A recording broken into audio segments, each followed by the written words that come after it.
All right, New Mexico, welcome to Unfiltered with Elias. We are doing live political analysis tonight. I'm here with Abe Maldonado from the Chili Wire.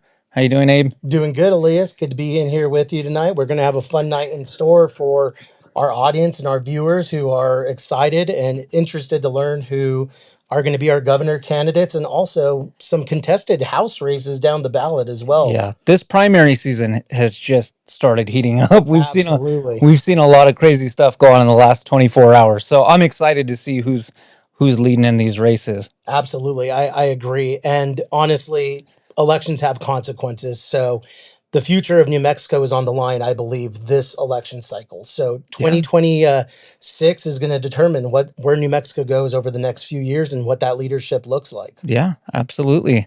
You know, it's important for New Mexicans to get out and vote, participate. I mean, participation is key.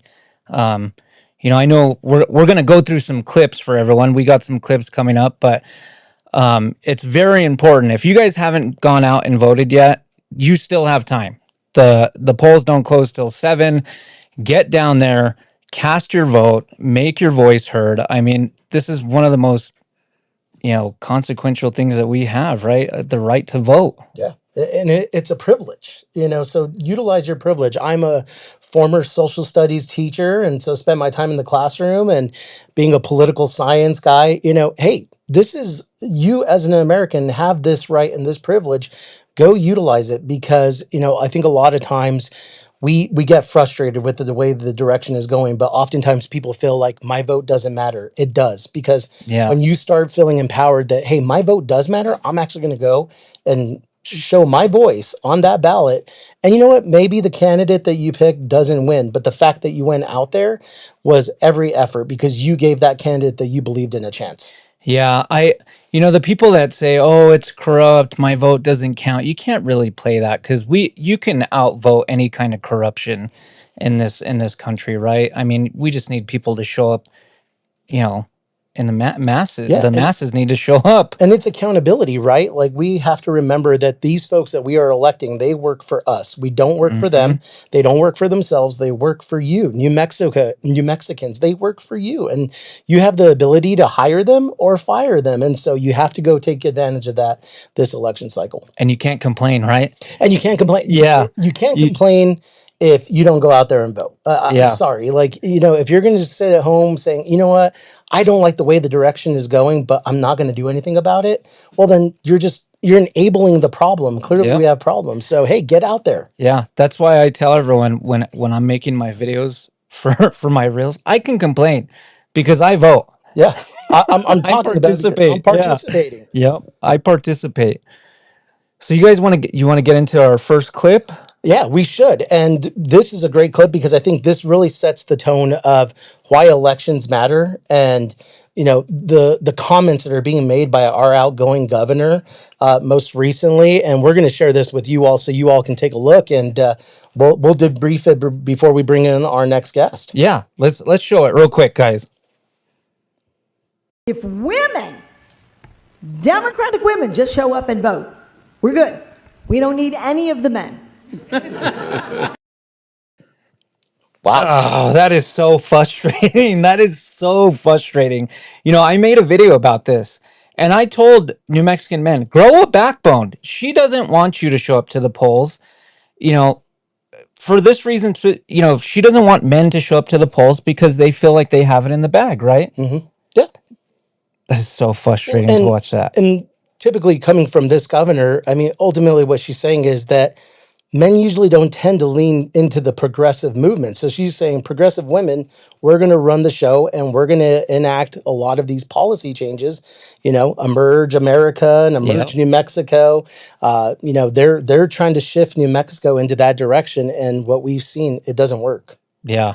And that progressive movement doesn't want men in the household either. Yeah, they want to strip away the family unit, right? They And there is something, having been an educator, and I've taught various students who came from severe economic disadvantages, some from broken homes, some without fathers, and you start noticing like certain trends. When these kids lack a father, there are key personality traits and disciplines that are missing, and it's vital for a mother and a father because they balance each other out with the child. Mm-hmm. And it is unfortunate. It is a problem in America where, yes, we don't have family units, and it is sad because uh, I realized how privileged I was growing up, and being a teacher taught me that. It really grew me because I never felt like, oh, we're way well off, we're wealthy. My parents struggled, they supported me, but I had both my mom and dad in my life. And unfortunately, the reality is a lot of children out there don't have that. A lot of New Mexicans don't have it. And Yeah. it is a sad reality. But you know what? We see with a mother and father, we see kids, their outcomes are they're just so much better off. Yeah, And there's a support that each one of those roles plays, a mother and a father, and I think we can all speak to that of what we learned from our mom, what we learned from our dad, and how it shaped us. yeah, and progressives they want to take that family structure away, and basically they want you to lose your independence, right? Because once you're on Medicaid and food stamps and you're so dependent on the governor or on the government, well then you become a Democrat voter for life. Yeah, And that's what we're seeing here in New Mexico. So and it is so important for men, New Mexicans, to go out and vote.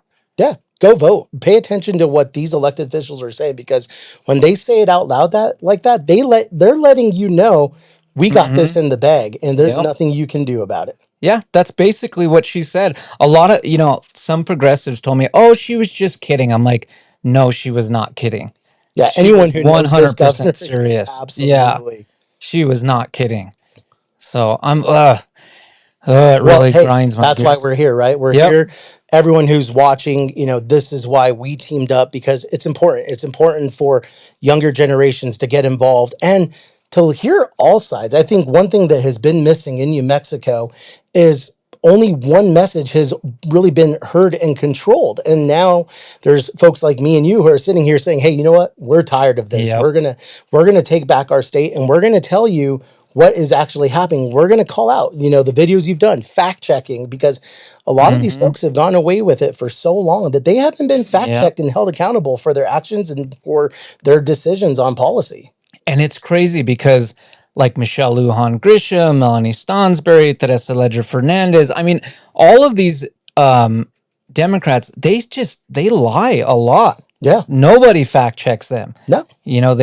They spit out whatever they want because they've gotten so comfortable here that they just feel like they're just no one's going to check them. I mean, legacy media doesn't check them. Yeah. So, Yeah. They just take their word for it that they're right. And it's like, hey, these folks have an agenda. At the end of the day, they absolutely have they an have an agenda. agenda. And Stansberry, MLG, Teresa Ledger Fernandez, Deb Holland Yep. emerge candidates, man. And the Hmm. idea is that they will ruin you to lift themselves up and to lift up the greater movement of the progressive movement. Absolutely. Well, we're going to have a fun night, man. And Yeah. I think we're about ready. Yeah, you got another clip? Do we got another clip, or are we? Well, let's double check. How are we looking with going down to the campaign parties? Okay. Doug's all right. So, all right, New Mexico, we're gonna bring in gubernatorial candidate Doug Turner. Doug. How do I get the? Oh, hey guys. Hey, Hey, Doug, Doug. how's it going? How's it going? I can't hear anybody here. Oh no, Uh, technical difficulties. Okay, can you hear me? yeah, we can hear you, We Doug. can Can hear you you. hear us? Yeah, I can. Terrific. Computer is only as smart as the user. We deal with the same thing over here, Doug. How are you guys today? Doing good. Doug, how are you feeling? Well, I feel pretty good. It's been a long, long day, as you can probably imagine. It started for Yeah. me at about 4:30, in the morning, and then hitting the first polling station when it opened at 7. And then I just got home, got a shower, changed my clothes, and here I am. Hey, Doug, I got to ask you, you were out at the polling centers. How does voter turnout look right now? So I just got a report. I think we're in the 105,000 statewide, which is pretty good. I think the last, 2 years ago, I think it was 117. So I think the projection this year is 115. So there's still 45 minutes left. So let's see. I mean, I literally left the polling station on Tramway in Montgomery 1 hour ago. And, it was mobbed. So a lot of interest in this race.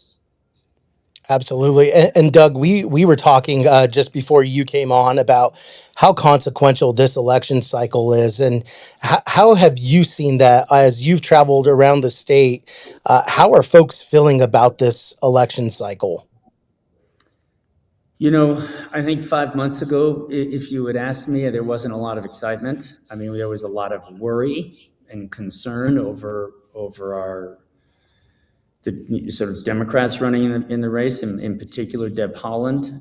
But I got in this race in February, and more and more interest, and I think more and more awareness of how important it is that we get a Republican elected. I mean, just the simple fact that we need a Republican in office when we go through redistricting again will change the map in this state.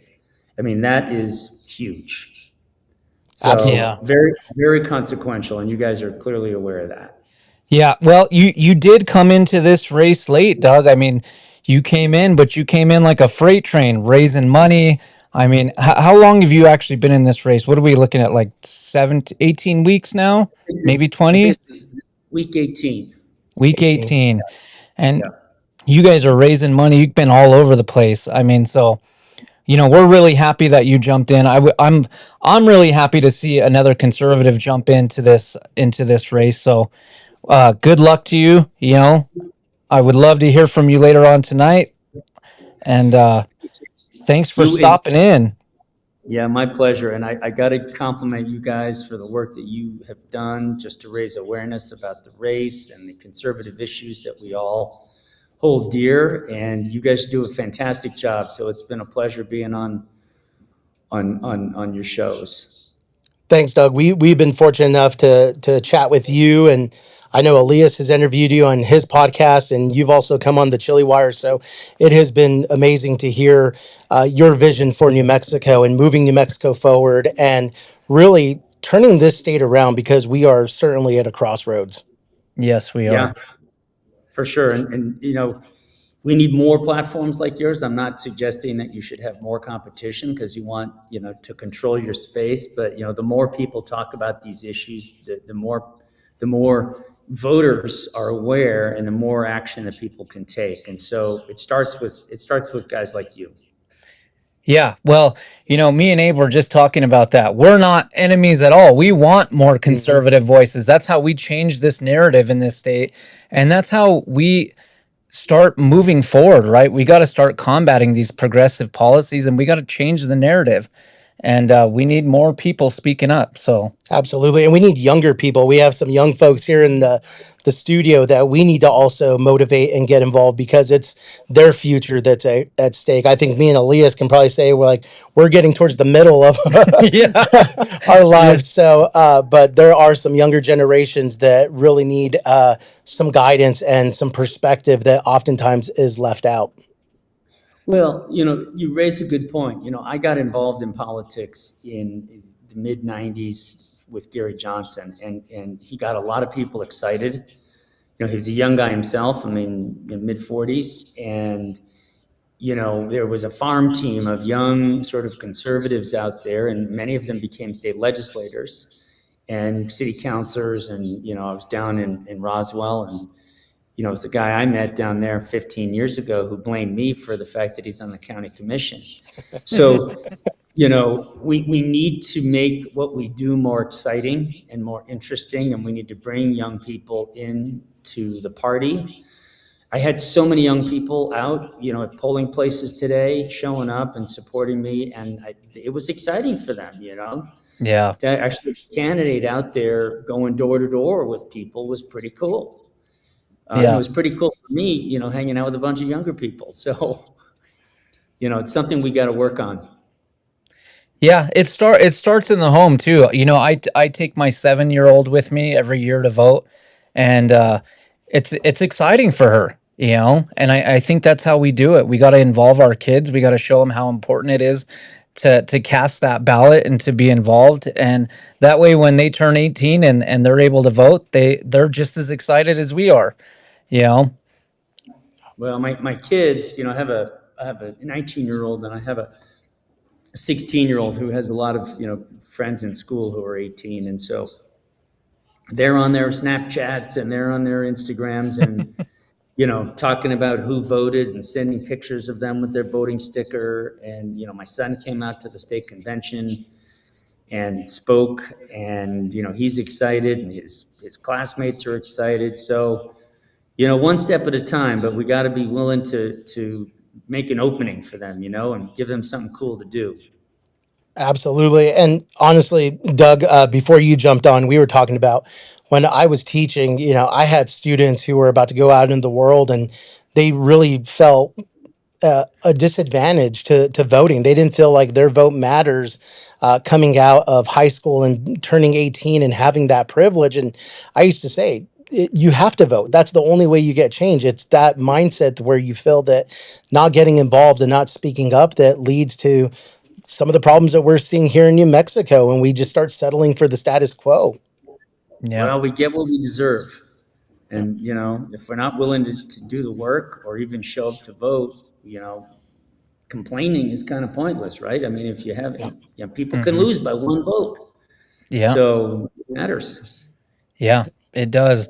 Well, you know, we're 50th and everything. We're last in everything good and first in everything bad. And I think a lot of us are tired of it. A lot of us have kids, right? And I cannot leave the state in in in this kind of peril, you know. If I want them to stay, we got to change it. So, Yeah. Well, I think that's why a lot of us do these things, you know, because, you know, we want our families to be close to us and we want our kids to find some meaningful careers here instead of having to leave. And so we got to make some changes. You know, we got to make Absolutely. some real big changes in this state. Yeah, and it all starts at the top, right, Doug? It starts with leadership, and we're looking forward to later tonight to see what the results hold as well. Because right now we could be talking to our future governor of New Mexico. yep, absolutely. Well, I hope so, but you know, let's see how it turns out. I mean, we feel like we've got, you know, crazy momentum over the last few weeks. Polling has been our direction. I mean, the campaign's been just, you know, electric, but you never know what goes on in the voting booth. So fingers crossed. Yeah, Yeah. and I think we can hope that people are out there exercising their right to vote and taking full advantage of it today. And that's one thing I think we're going to be looking at tonight, seeing what the voter turnout looks like. Yeah, well, we've been getting reports all day. You know, about 4 or 5 hours ago, we were pretty worried. I think there was only 80,000 total votes. That included 40 some odd in early voting. Hmm. But I think it's coming on strong, and you know, I'm hopeful that we reach our target. Yeah. Well, we all know that Republicans like to vote on the day On of, right? election They day. don't like to early vote. They like to go to the polls on the day of the election and vote. It's frustrating, but hey, we'll take it. I know. Well, you know, going door to door, you know, over the last number of days, and we've hit 20,000 homes in Albuquerque alone, in Wow. Broward Wow. County. And, you know, we talked to the walkers and they're like, well, everyone says they're voting, you know, but they haven't voted yet. They said they're going to vote on election day. So, you know, I was out there early this morning reminding them. Yeah. 20,000 doors. So you guys have been hoofing it. I'm sure you guys are 20,000. tired, huh?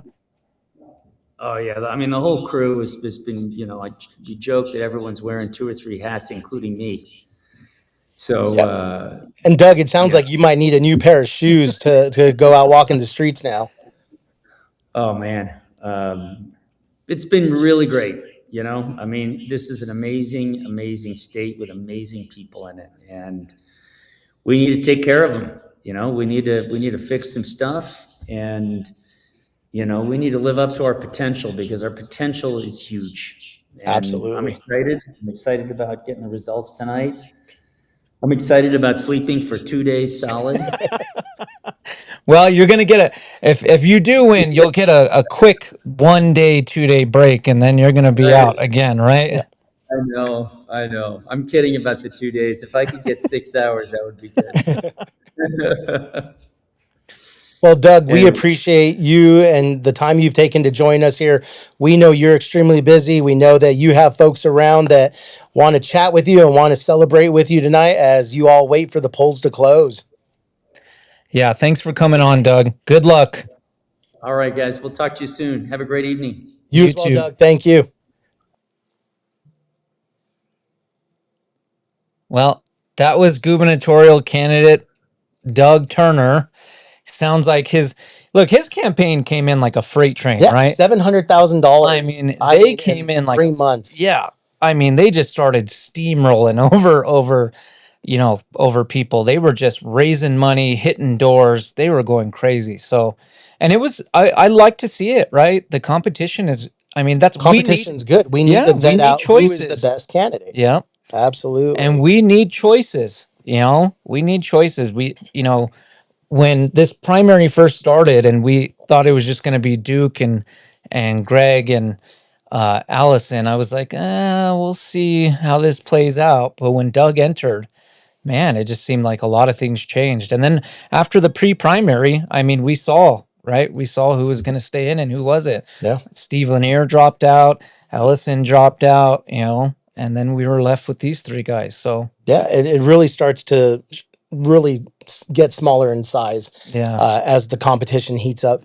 But going back to what we talked about, voter engagement and folks getting motivated is that, they need some excitement. They need to not feel, and we heard this, and I'm sure you've heard it with folks that you talk to, but a lot of times people are just like, I'm not happy with either choice because I'm feeling like I have to yeah. pick my poison. But when you have more folks involved and more folks competing for your vote, you start realizing, hey, there is a really good option Well, here. that's why it's so important for people to participate in the primary, right? Because most people don't pay attention until it's the general, and they're like, "Oh, now I got to pick between, Yeah, these two, and I'm these like, two, and I'm neither not one of happy these with sound like they either of work them." out. And Yep. I'm like, "Well, you didn't vote in the primary. You Yeah. didn't pick you didn't go vote for the person you wanted because you waited."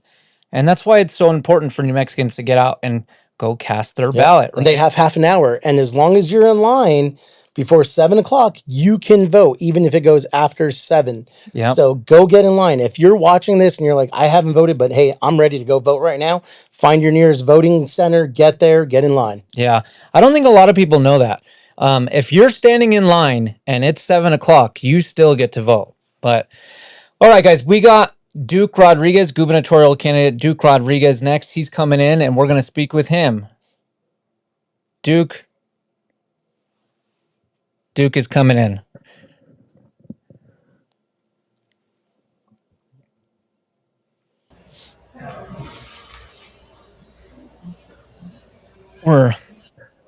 We got a little bit of a lag, guys, so he's coming in. But I'm here. look, oh, Hey, there he Duke. is. You Can you there, guys see Duke? me? I see you guys, yes. All right. Terrific. So, how you feeling tonight, Duke? How's your campaign going? I think we're like everyone else. We're just waiting for the witching hour. Well, we're 30 minutes within. We're doing some just preliminary measurements to see what the turnout looks like. Yeah, Pointing towards a record turnout, yeah. which Did you is go interesting, cast your which is ballot great. today? I did it during the early voting. Oh, okay. We were just talking about how Republicans like to wait, usually until election day, is what we've been hearing. A lot of folks were saying, as door knockers were going around, we're waiting till election day. We actually looks like early voting for Republicans where it was record high. So it Wow, doesn't look like they're waiting at all. that's And it exciting. looks like, yeah, it's great news. And ideally, right now for us, if everybody reads their own tea leaves, but we Yeah, needed a high turnout and we needed a turnout of low propensity voters. And it looks right now as of 6:30, it looks like we've gotten both of those. So we'll see what happens. yeah, absolutely. I think you're an exciting candidate for New Mexicans, Duke. I mean, you're a little bit different, right? You're the one of the biggest cannabis guys in the state of New Mexico, so Republicans aren't used to that, but you're a welcome change. So what have you been hearing when you talk to voters? Are you talking to independents, Democrats, Republicans? Are they telling you that they want a lot of change? I think that we marketed ourselves. We communicated more than the traditional topics. We brought up data centers. We brought up water. We brought up the Hmm. homeless. And I think that's now being reflected in the turnout. I think if we would have stayed with the red meat, bread and butter topics, I don't think we would have had the turnout we wanted. The reaction we're getting right now, I don't want to be overly optimistic at this hour. Who knows what's going to happen? But right now, it does look like people kind of agreed with us and want a new direction. Yeah. Well, you mentioned water, and that is a huge issue, right? Hmm. We look at the Rio Grande, and I mean, it's completely dry. We know that we've got new data centers in the state, and they're using up a lot of our fresh water. And now, I mean, we drive over the bridge here in Albuquerque, and we're looking at a dry Rio Grande. So, when you talk about water to New Mexicans, I think you really struck a chord with them. You know what's funny about that, Elias? I'll tell you. Agree with what you just said, but it amuses me, particularly on social media, how many New Mexicans declared that that was AI, that the river is not dry, and that we have plenty of water, and that we're just trying to scare people. I was blown away with how many of our people think that we don't have water issues. I must tell you, that was shocking. That Yeah. is, Duke. That is very shocking considering I drive over the Rio Bravo Bridge every day over the Rio Grande and Yeah. it is dry. Yeah, that's not AI. I mean, if you live in Hey, Albuquerque and you drive over any one of our bridges, it's completely dry. And we definitely have water issues. guys, Abe, I'll tell you both. I agree. And they said, "Oh no, no, Duke, you don't understand because you're not from here. All we do is open the dam and the river's full again." These guys have lost their minds. No. There's this contingency of New Mexicans who think that we have dammed the river up upstream and we're just waiting to release it. Elephant Butte's at 9%, Caballo's at 7%. I don't know Yeah. where they're getting this idea. Yeah. Yeah. And if you've gone to Elephant Butte in the last 5 years, I mean, that lake is, I mean, it's dropping every single year. It's just getting lower and lower. We've got major water issues in this state. And I've heard you talk about desalination plants, and I Hmm. think that's a great idea. Using the brackish water, especially Data centers. for these Yeah. data centers. I mean, why are we giving them our fresh water when they could be? We have an ocean of brackish water Well, underneath us. and I don't think we're intending to give fresh water. We're seeing environmentalists have a lot of pushback against utilizing brackish water and creating produced water and Yeah. recycling it and making it safe for use. And a lot of these folks are pushing back against this when New Mexico can lead on the produced water front. Hmm. And we're talking about jobs, we're talking about advanced innovation in water in water recycling. So, I mean, there is opportunities where New Mexico can lead. And I will tell you, and Duke, I'm sure you know this and you've heard this, but Texas is trying to take produced water away from us. They're saying, hey, you know what? New Yeah. Mexico, you don't want to invest in this? We will. Yeah. We hopefully will have a chance next week and the week after that, regardless of the election, to talk more about this water issue, because it isn't just a political issue; it's a survival issue for our people. Hmm. I Yeah. actually had the recent experience of, and I'd love to share with you the videos and the images. I wanted to see firsthand how bad it is, so I went and saw three of the largest data centers in the Western US. And I would encourage you guys to take a trip. It's not that far away. You can get to each one. You can one day you could see the three largest in the Western, and it blew me away. These things are not, 100 yards long. One of them, the building itself, was probably realistically a half mile to a mile long. Yeah. Yeah. It's like no structure I've ever seen. Yeah, and Duke, I recently toured around Los Lunas and got to see the Facebook center that they have out there. And I mean, the acreage that they own out Hmm. there and their growth, I mean, they're still Yeah. developing, like they're still moving dirt and starting to build more facilities, and it is massive. Yeah. But desalination is the way to go. I've heard you say this too, Duke. We if these data centers want to come in, we require them to build their own desalination plants. We require them to build their own power plants, and that way they're not putting a strain on New Mexicans' infrastructure, and they're not taking our water. Yeah, and Duke, I'd love to get your thoughts on this because I think there's some hypocrisy here because the same folks who are pushing back against desalination are the same liberal progressives that came from California, and California does a lot of Yeah. desalination. I find it very offensive that people have closed their minds, and especially these new arrivals from other states saying, don't do it. They have no real experience to know how it's working. I know they hear some key buzzwords and they get frightened, like, have you heard of these small nuclear reactors? Yeah. I've seen these small nuclear reactors in place in what's called a kibbutz in Israel. And the fact is, a lot of these data centers, the one I saw specifically, picture this in your head: 280 megawatts. You know what 280 megawatts is comparable in a city population? It's like 280,000 residents. Wow. I mean, it's a city. It would be the second largest city in New Mexico by itself. And we're going to have these data centers. They're going to put a pressure on our grid. They're going to eat our waterway. We have to demand a solution that benefits our population. Yeah. Absolutely. But if we do it right,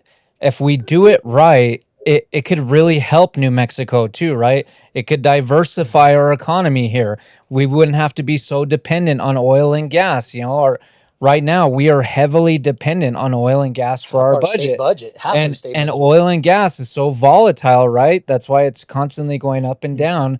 We've got to figure out ways how to diversify the budget. And it looks like these data centers could be a good way to do that, but at the same time, we've got to do it the right way. Right. And that's where good policy, I believe, comes into place, right, Duke? We need good, solid policy that takes everything into consideration. What are the consequences?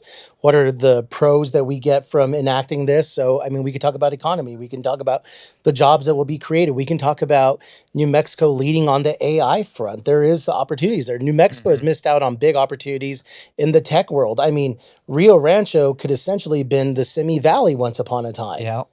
but they moved to California because New Mexico's bad business policies.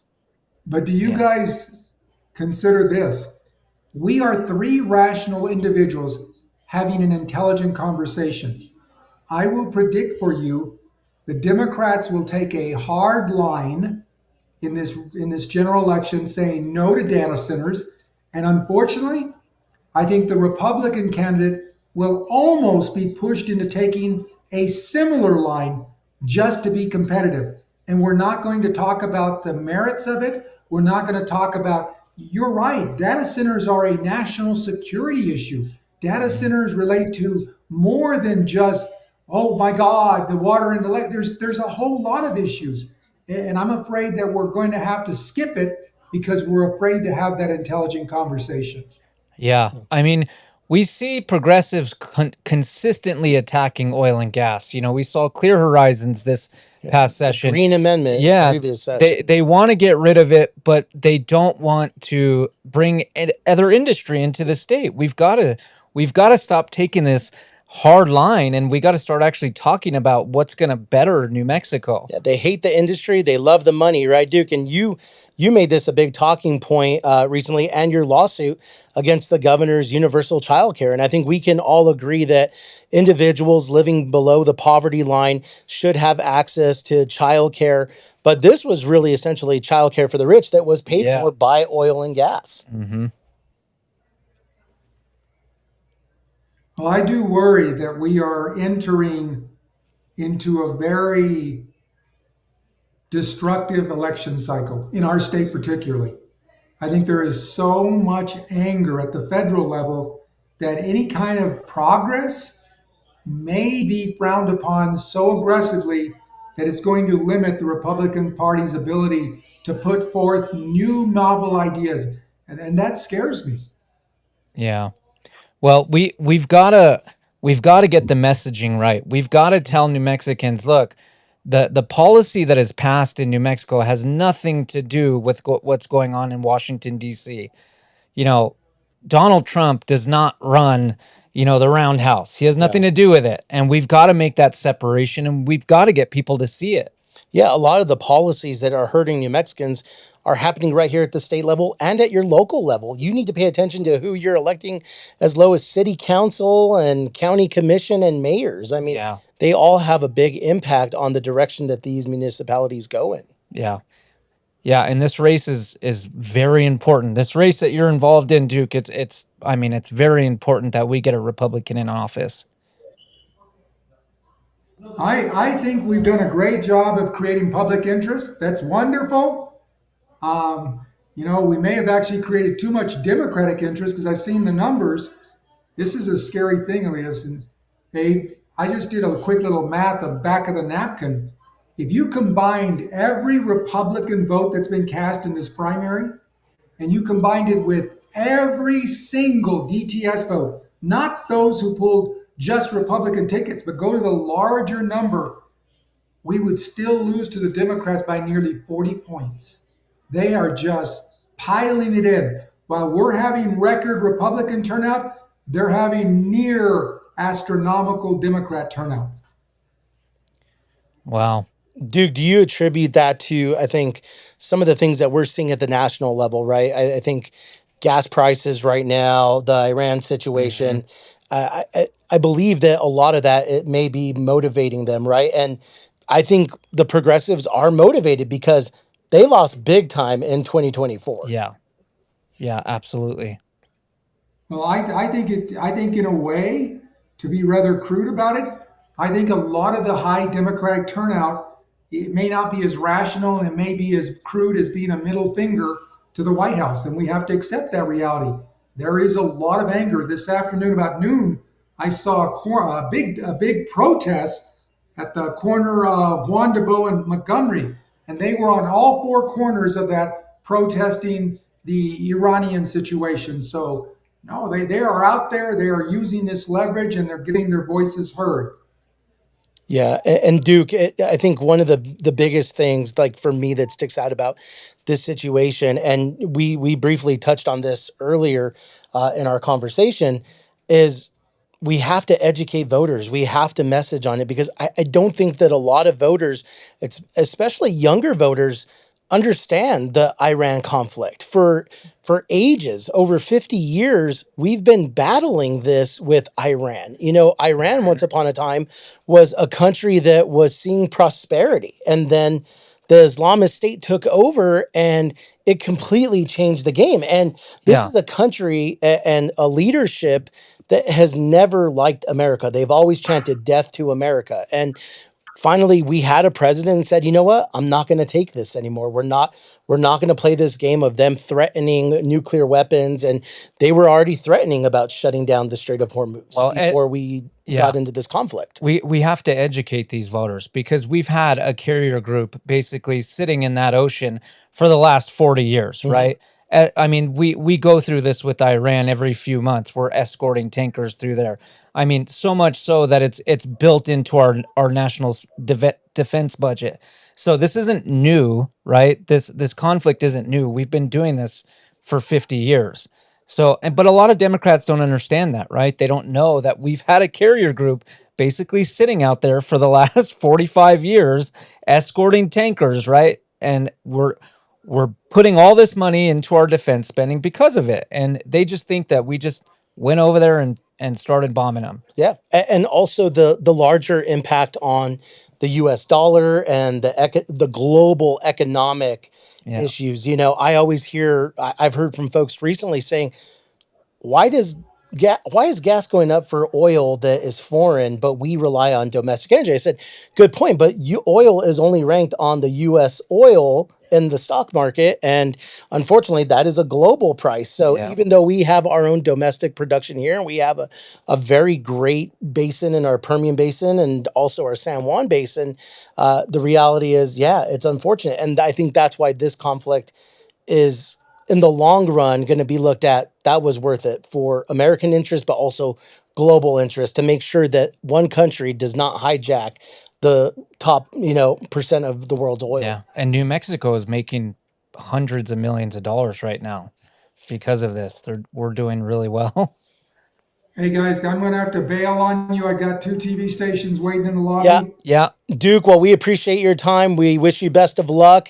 And we look forward to speaking with you later on this evening if you're available. Thank you, Duke. You got it. We'll Appreciate try to it. talk Good later, luck. guys. Thanks a Thank lot. you, Duke. Good luck, sir. All right. Well, man, I'll tell you, looks like some of our folks let us know, as we're talking about the candidates, looks like we're seeing the Democrats play their card that every candidate that's a Republican is striking similarities to Trump. So that is their strategy, is that if you are Republican and Yeah. you are running, you're MAGA. Yeah, and we kind of I kind of already knew that this was going to happen, right? And we're going to see a lot of this in the general. They're going to keep throwing that comparison out there because that's all they have.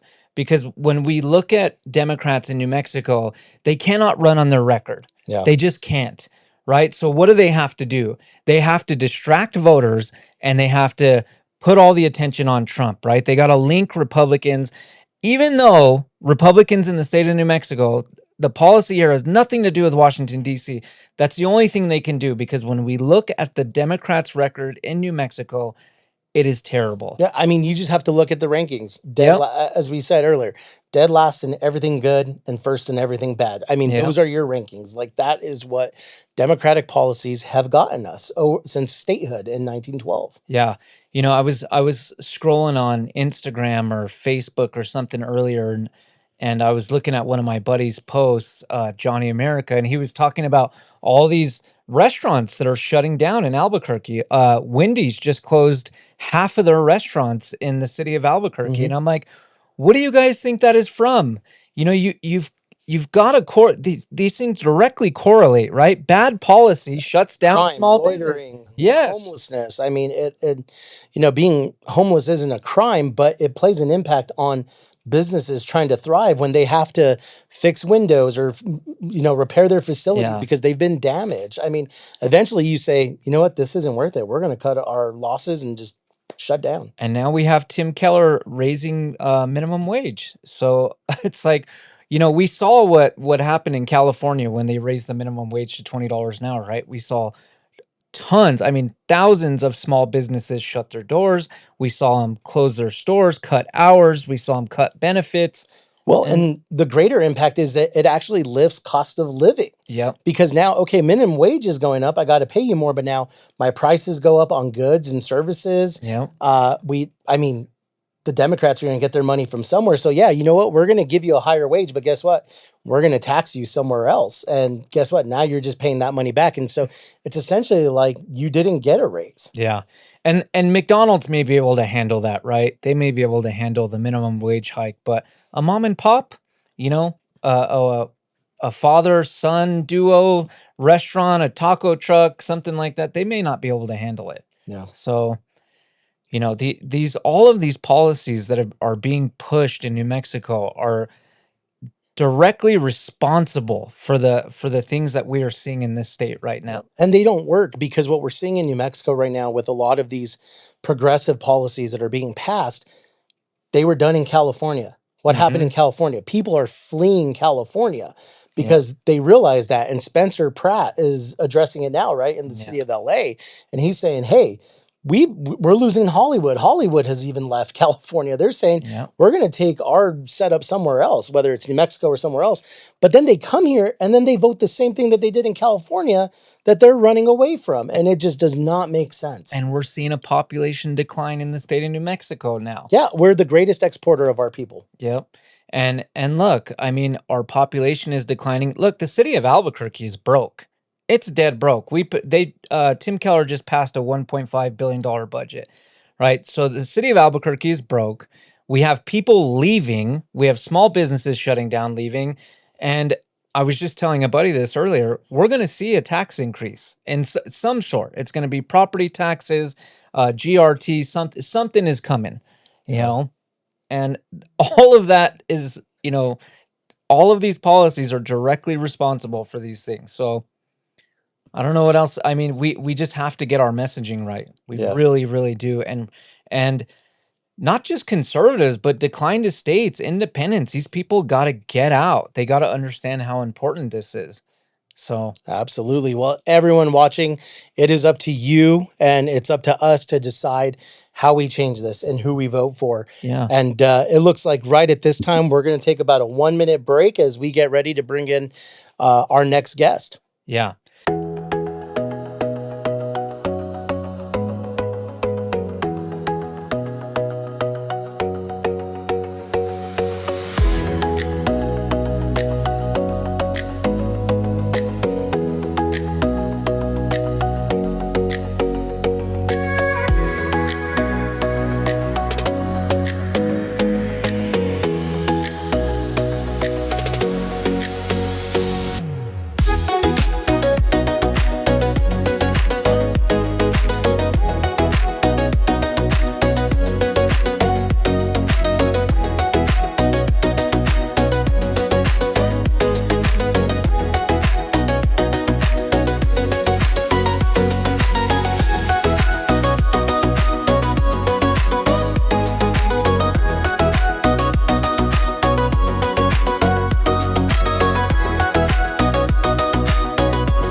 All right, New Mexico, welcome back to Unfiltered with Elias. I'm sitting here with Greg Cunningham, candidate for Congress, That's right. CD2. Congressional District 2. You're right. So you're finally turning the chapter today.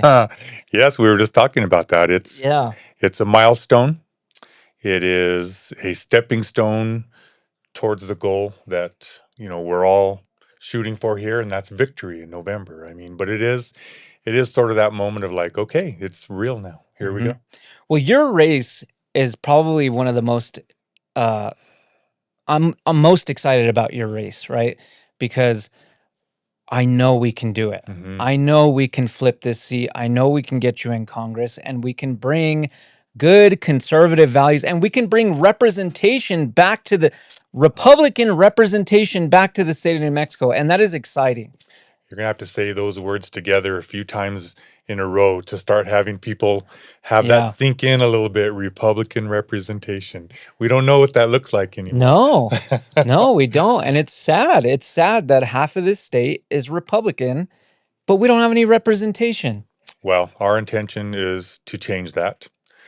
And I'm glad you brought up CD2 because really, I want to emphasize how important CD2 is. And so, for the people that don't know this, President Trump won CD2 in 2024.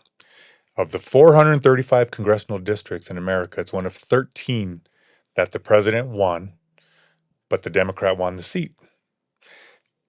I ran for a state house seat here on Albuquerque's west side, and I outperformed the president by 4 points here in Albuquerque. So, as we look at congressional districts and races, this is the one in New Mexico, and actually nationally, and I'll expand on that in a minute.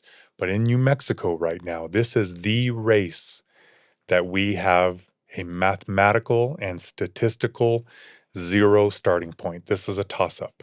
And Yeah. so that's important and that's a big deal. And so I need New Mexicans to understand what this means. You said it, just under 45% or 43. Mhm. I have to, careful with numbers. People voted in a conservative manner.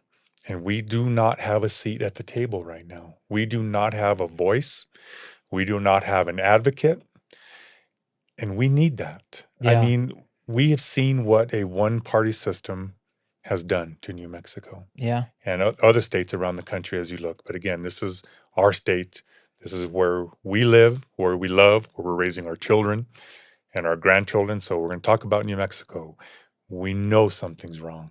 Yeah. And look, CD2 is a very big district. I mean, Hmm. it goes all the way to the border, all the way to the South Valley of New Mexico, all the way to the eastern side of New Mexico. I mean, Yes, it is a vast, big district, and it is very important. And that part of the state is really conservative. it is. And it has been gerrymandered. And the fact that you are able to have the kind of numbers that you have is very promising, I think. It is. And so to put the scope of CD2 in working man's terms, I'm 3 windshields and 3 oil changes into this.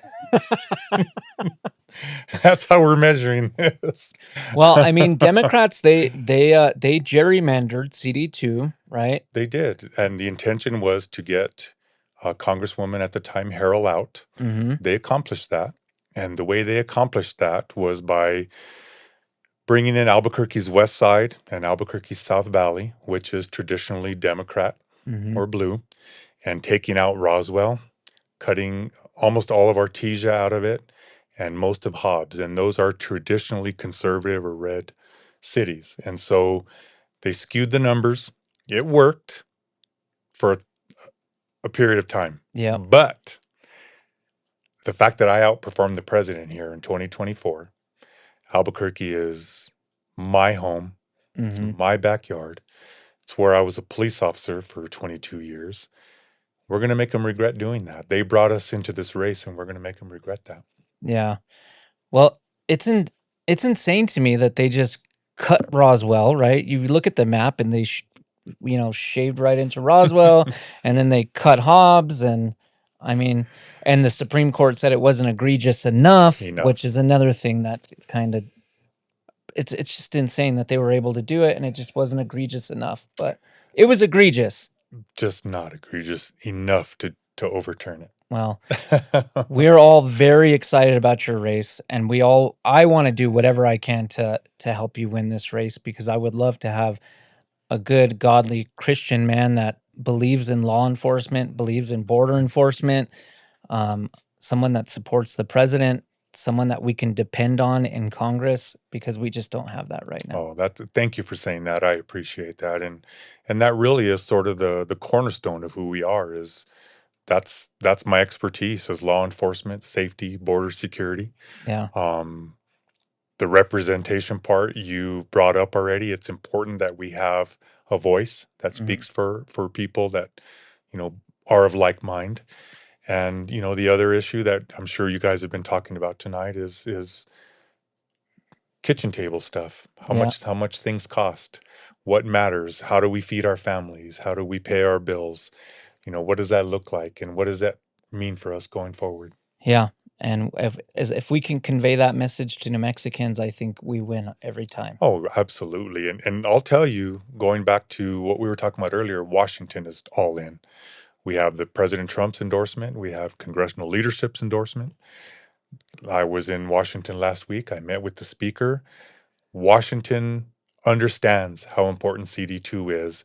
We just need CD2 to understand how important CD2 is. Yeah. Well, Let's convey the message and let's get people out to vote. That's my job, and that's what we're going to do.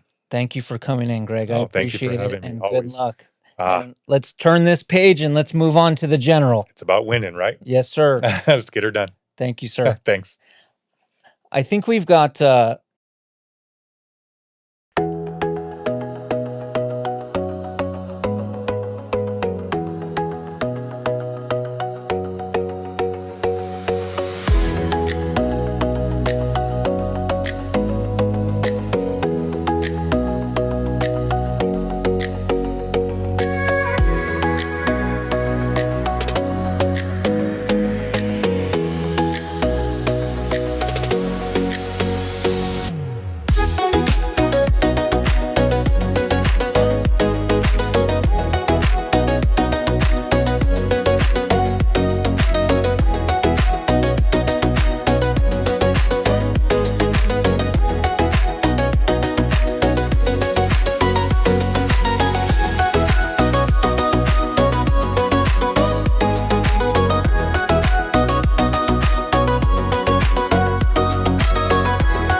All right, New Mexico, welcome back to Unfiltered with Elias. I partnered up with Abe Maldonado from the Chili Wire, and we've got state senator and lieutenant governor candidate Senator Gallegos on the phone. So let's bring Senator Gallegos in.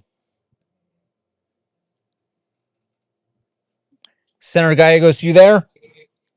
I am. Can you hear me? Yes, Yes. sir. Hello there. Sen- Good to see y'all. Good to see you, Senator. How are you feeling? Oh, we're doing really well. We're here in Albuquerque and we just came over to the Doug Turner camp for a little bit. We're headed back to the Republican headquarters, but it's pretty energized. This is really intriguing to see how everyone's coming together. Yeah. Absolutely. Did you cast your ballot today? Or did you Well, early I vote? did mine. No, I did mine early. I just didn't want to have an accident and find out that I couldn't. No, that's good to be prepared as you're traveling around the state. Yes, sir. We've actually done 22,000 miles this last month. So Wow. it's been a huge trip around the state, but we're enjoying it. There's a lot of really good people out there to visit with. Yeah. Absolutely. And Senator, I think it's going to be interesting. The polls just closed about 4 minutes ago. So results should be coming in soon, and we'll start seeing how this election will be shaping up. And we're going to be keeping tabs here. But Senator, just want to ask you what did you see on the campaign trail? What were people telling you as you traveled around the state? I've had the pleasure of knowing you for a very long time, working alongside you, and I know you covered probably just about every road in New Mexico. What was the vibe, and how are people feeling this election cycle? Are they motivated? They are, just to give you one, Pecos, New Mexico, we're up there talking and listening to the people on how much they understand that we need to have change. And I was telling them, it's one of those things, and there's three running for lieutenant governor. I made a unity speech just a little while ago, and we had in the pre-primary had made a decision that whoever our candidate is, we will get behind that person. And I Yeah. hope that we as a state can do that as Republicans because it's huge. The people that are out there understand that we're in a bind. This state is in a position that we have to change, and we have to change now. We can't wait for another 4 years, 8 years, 12 years. We have to do what we need to do right now to protect New Mexico. And it's really intriguing just listening to them on how you think about the old Hispanic culture, how they're looking at what's happened to them in the last 40, 60 years. and they're wanting us to change us to go back in time, not to go back to where we don't have utilities and stuff like that, but go back in time to where we had a mentality of where we served each other.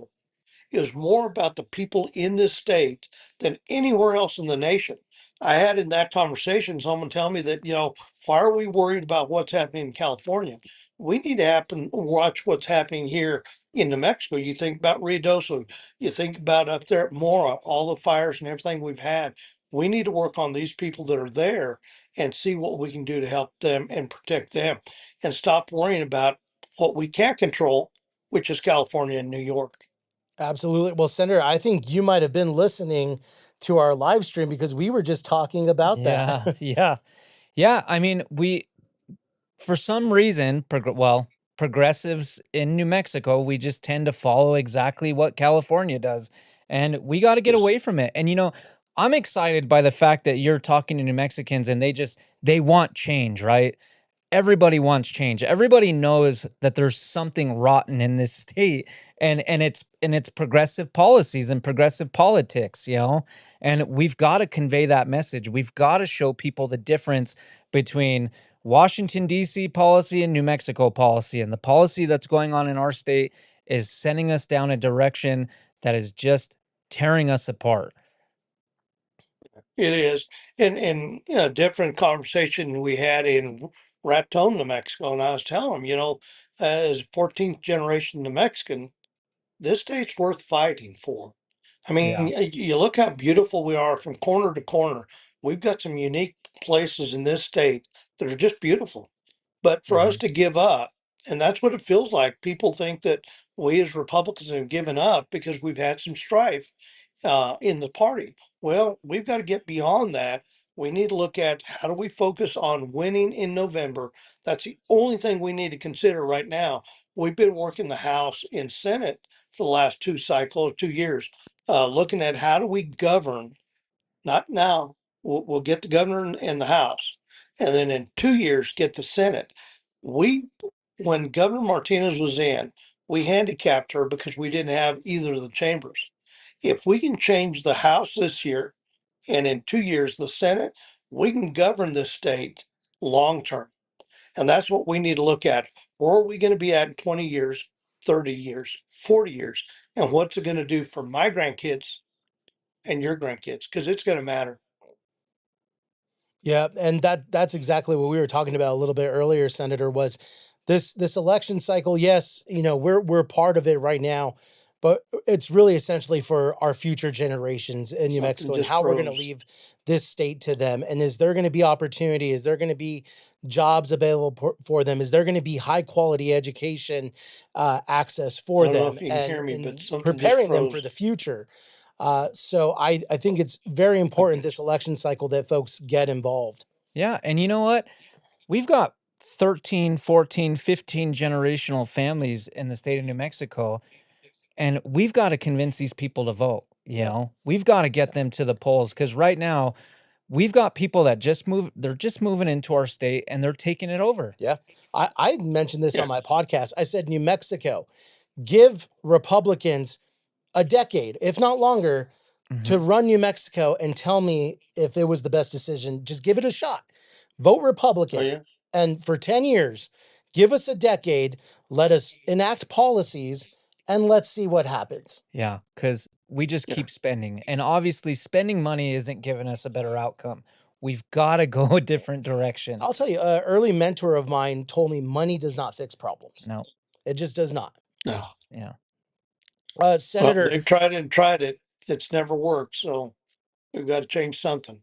absolutely. Senator, I do want to highlight during your time as a legislator, both in the House and in the Senate, you've led some great initiatives, but one that has really been striking is the baby box. You led that effort, and I think it is something that New Mexico should be very proud of because we're protecting children. We're protecting giving life to a baby who may want to be given up by a mother, and we're making sure that that baby doesn't end up harmed. We're providing an opportunity for a mother to safely hand that baby over and Mhm. get into the hands of a good family. And Senator, I've been to your office numerous times, and I know you have pictures of most of the children that have benefited from these baby boxes.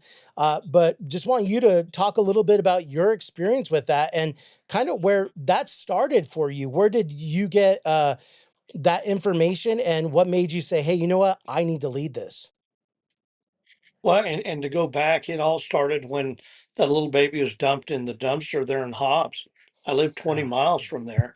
And to realize that that happens, if those drug addicts actually that found the baby hadn't found that baby would have been buried in the Eunice dump and no one would have ever known. There's no way to track it. But once that became visible, and we saw actually Espanola was already working on this, they started the process getting with Safe Haven baby boxes to set one. I went to their grand opening and we started having discussions on how do we protect the mother and how do we get these statewide? And so in a negotiation, the governor gave the money for the box install, and that's coming due, not that we're out of money, but the timeline is coming due this year. But it's one of those things that you think about it. Our governor, who brought in abortion anywhere in the state to be able to kill a child, put money up on the process to put in these safe haven boxes. I don't understand the rationale behind that, but I'm grateful for it. I mean, God will Yeah. use whoever he's got to use to do the right thing. But then amen you to go that. back to the three young men that are alive. I have direct relations with them and I love them to death. Do I have ownership? I don't. They belong to a mother uh, and a father that is beyond me.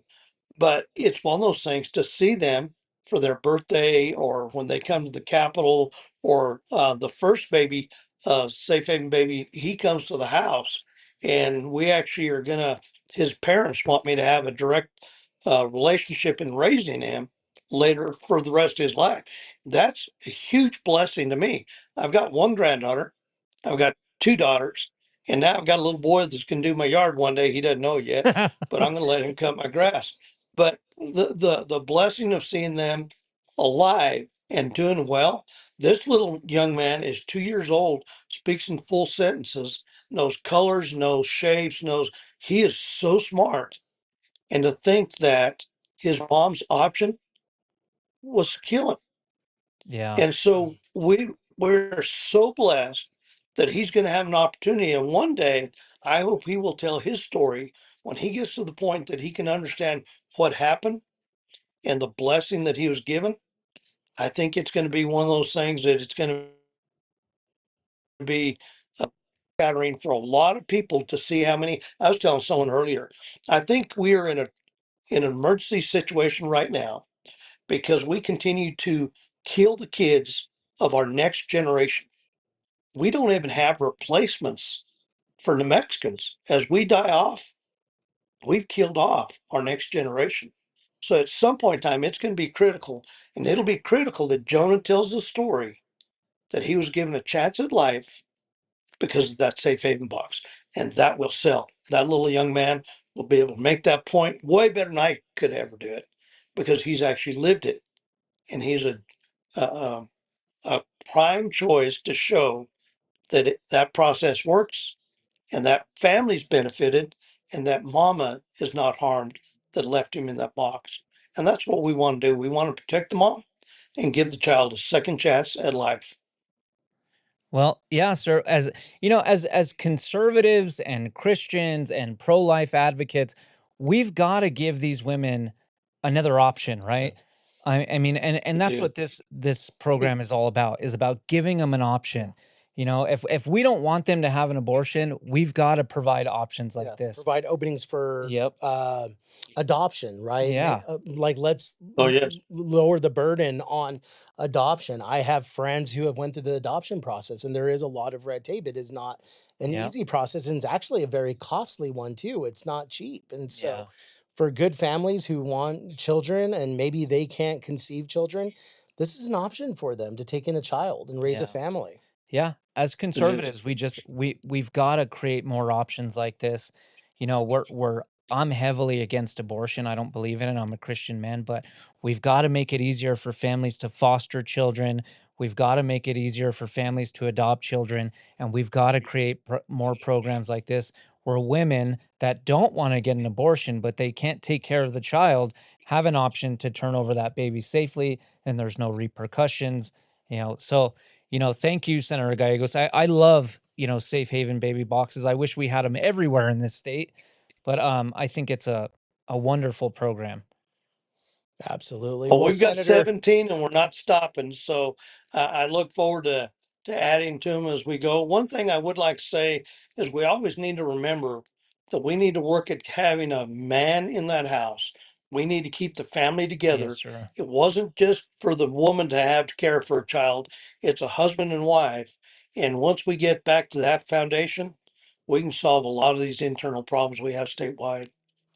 that is Yes, right. sir. Well, Senator, I will tell you, we're starting to see some of the first numbers coming in here, and it looks like you have a pretty healthy lead. So that must be something that will make you feel Yeah. really good. So just thought we'd let you know that. And since you've been on with us, and I'm not sure if you had time to look or touch base with your Uh, campaign staff, but looks like you're in the lead right now at the moment. So it looks like you're going to have some good momentum.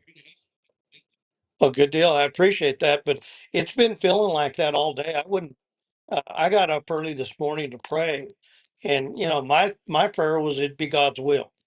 And all along the route coming up here, we're having people call and text and just really lifting us up in prayer. Had some beautiful prayers sent to me from other people around the state that have been praying for it, and it's just it's going to be a God thing, and that's got to be how it is because in 2012. I was told in Lee County I'd be in the legislature for 2 years. I was 8 years in the House and 6 years in the Senate, and now I have the opportunity to serve in a different capacity, and it's all been God. So I'm blessed and I'm privileged to have this opportunity. Yeah. Well, thank you, sir, and certainly good luck to you. And you know, we just want to thank you for stepping up and running for this position, and good luck to you, sir. Yeah. Best of luck, my Thank friend. you.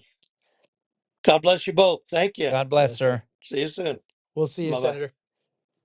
Well, folks, on that note, we have some breaking numbers coming in. Yeah. Deb Holland is crushing Sam Brigman. I mean, Look, dude. oh, Look, dude, we all knew this was going to happen, right? It's not like it's some kind of big surprise. Sam Bregman has been behind it consistently, 26 to 35 points behind Deb Holland. I mean, this entire race. So we knew this was going to yeah. happen. I But mean, we're already getting reports here from our team saying NBC News is already kind of getting close to calling it yeah, for her. I yeah, mean, it's not even 7:30 yet. yeah. I mean, it is It's just, and I think this is a good conversation before we move on to our next feature. The semi-primary, open semi-primaries clearly is not helping no. because people are already going to vote the way they're going to vote. Yep. Yeah. Deb Holland was a lock. The Democrat machine pushed her. They raised almost $12 million for her, and that was that's the primary. She Yeah. raised 12 And million. we're talking about Nancy Pelosi, Chuck Schumer. I mean, outside money, outside interest, just The controlling Soros, this. the Yep. Soros Foundation, John Morgan. I mean, any and every Democrat from across the country has given this lady money. I mean, 78% of her money is coming from out of state. 22% is coming from actual New Mexicans. So that really tells you a lot about her campaign. New Mexicans aren't heavily involved, but you know, we've got all these outside, people that are just pushing her to win. And look, we knew this was going to happen. I knew this was going to happen. I'm sure a lot of people did. So Absolutely. Well, it looks like we have some more guests ready to come on the yeah. show. So at this point, I think we're going to take about a 1-minute break, and Elias will be back with some other folks that are in the studio with us tonight. Yeah, we'll be right back, guys.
All right, New Mexico, and we're back, and you're with Unfiltered with Elias. First and foremost, I got Zach and I, but I want to say something. So NBC called it. Deb Haaland has won her primary against Sam Bregman, which we all kind of knew that was going to happen. Sam Bregman pretty much got blown out of the water. Also, one other update, New Mexico, it looks like Doug Turner has taken the lead in the gubernatorial race with Duke Rodriguez and Greg Hall. And with that update, I'm here with Zach Anaya, who's running in House District 60. How you doing, Zach? Good. They haven't counted a vote in my district yet, so Yeah. I'm on pins and needles. So we were just trying to get live updates on yours, and we couldn't log in, and apparently the power went out. And I bet you that's exactly why we couldn't get in. Yeah, power went out. Pretty much everything north of Black Arroyo and everything west of Unser, which is my district. So that's one way to keep me out of office. So you're on you're on pins and needles, right? you- And it just made it worse, huh? Dude, I was telling my wife, I feel more nervous now than I did when I was watching her walk down the aisle. Like, this is Yeah, it's crazy. It's man. a It really is. stressful ordeal. It is. Running for It office is. isn't easy. But it's over. No Yeah. matter what, it's over. Yeah. So Well, if you we win, it ain't over. You're in the general. We're in the general, yeah. So yeah, it's been a lot of fun. Thank you for having me on. I appreciate it. Yeah, absolutely. You know, you ran a very strong race against an incumbent, right? A very strong incumbent, somebody that's held that seat for a very long time. And, you know, I think it's so important that we don't let, you know, these people that have been in office for 10, 15, 20, 30 years get so comfortable. We have to run against them. Yeah, and I think that we're about to turn the page at the Republican Party of New Mexico. Regardless of what happens at the top with whatever's happening right now, whoever becomes chair either next month or in December needs to find candidates to run in every single race across the state of New Mexico. Because the fact that my race was so special, it shouldn't have been special. That should be the rule, not the exception, every time we have offices up for election. So I'm excited. I think that win or lose, we hopefully inspired some people across the state that say, hey, if that guy can do it, like we might as well give it a shot. Yeah. And let me just say this. If it doesn't go your way tonight, which it might not. It might not. People can lose. I've seen people lose by a vote. Dude, I thought Deb Haaland might lose. So. Yeah. But we just need people like you to keep stepping up and rerun. I mean, rerun. Keep running. Keep speaking out. Don't lose your voice. My wife is probably saying, shut up, Elias, yeah, please. probably. Well, it's not easy being in the public eye. It's not. I mean, I get attacked all the time, right? I had an attack ran on me today, so it is what it is. I saw that. You look good in a hard hat, though. Yeah. Well, thanks. Yeah. But, yeah, it was a very interesting race. We didn't go negative. We never attacked him personally. And I guess technically he never attacked me personally either. A PAC attacked me the last couple of days of the election, just calling me out for some of the stuff I posted on Instagram. I used to be a Bernie bro, apparently. So that really. Well, you went after his record, right? Yeah. And I think that's fair game. You get to go after people's record. It's public information, man. And even if I wasn't running against him, he is my representative. I should be able to ask questions about those votes. And win or lose, well, if I lose, I'm going to keep asking questions about the votes. So yeah. What were you hearing from people on the ground when you were knocking on doors and talking to people? Well, most people don't even know who their state representative is. Yeah. You know, the questions that they would ask are pretty simple. So we would lead. It wasn't like, hey, will you vote for Zach? It's, hey, what is your biggest concern with the state of New Mexico right now? Say 8 times out of 10, it was the economy. It was the rising prices. It was, they can't fill up their tank full of gas anymore, and even we're in a primary, right? So we only talked to Republicans. There was some negativity with the president and, having to overcome that and have people realize that I'm not going to be working with the president. You know what I'm saying? I'm running for a state house seat. So people are scared about where we are as a country, where we are as a state. And I think that really comes down to our leaders getting way too comfortable in Washington and in Santa Fe. So if anything, I hope we moved the needle and we made somebody feel a little uncomfortable and made some people feel like they can make a difference if they want to. Yeah. Well, I was just telling Abe earlier, we got to get messaging down. We got to get people to understand the policies that are being passed in New Mexico have nothing to do with Washington, D.C. The reason why we're last in everything good and first in everything bad in the state of New Mexico is not because of Donald Trump, but it has everything to do with Democrat leadership in the roundhouse. Mhm. I mean, New Mexico's been going downhill since Clinton, and then you have Republican and Democratic presidents since then. So obviously, the problem is right here in New Mexico, and it's Yeah. the radical policies. And I think the word radical gets thrown around a lot, and probably too often. But the policies that are being passed in Santa Fe right now are extremely Yeah. radical. I mean, these emerge candidates. I mean, Dunn and I were sitting out there talking that emerge representatives would have the majority in Santa Fe by themselves if they were their own political party. Like, that is mind blowing to me. And we just have no response to it. The Republican Party right now is just a ragtag group of people trying to put up a fight against a well oiled machine. Yeah. And a well-funded machine. You know, I can't stress this enough. Money is very important in politics because no matter how good your ideas are, no matter how good your record is, if you can't afford to put out a commercial or run ads on social media, you're basically screaming at the wall, you know? You know, I think we were really blessed in this election that so many of our videos went viral. Mhm. I don't think we would have been able to compete. I mean, Josh spent, I think, $15,000, according to the last report, on social media ads. I mean, every time I get on, I see that he bought a new playground for Joe Harris Elementary School. Like, I'll say all the accomplishments now. Like, once again, you know, or endorsed by Greg Hull. Like, that means something in Rio Rancho. And I'm hoping that the messaging that we got across, because everything that we did was, you know, there was substance to it. And I hope it got across to people. And if not, then, you know, they made their voices heard, and that's the beauty of elections. Yeah. Yeah. I mean, people vote and they speak their mind and they cast that ballot and it means something, you know? It does.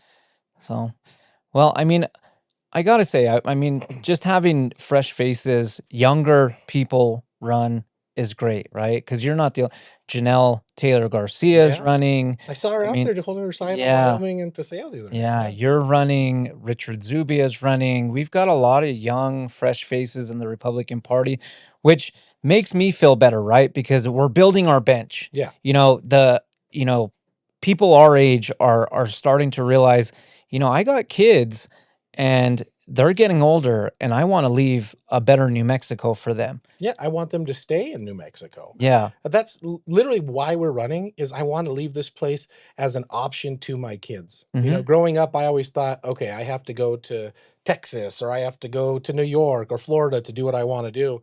And we moved to Salt Lake City at one point, and we came back because our family was so important while we had our children. But now they're going to be looking at New Mexico as just, you know, the fallback plan. And I Yeah. don't want that to be the case in Yeah. any way, shape, or form. I mean, our taxes are out of control, crime is out of control, our education is in the dumpster. There are so many problems that not just one politician is going to be able to solve it. No. Whether it's me or the governor, none of us are going to be able to solve it on our own until we have leaders that have common sense, not people that are placating to the extremes on both sides of their party.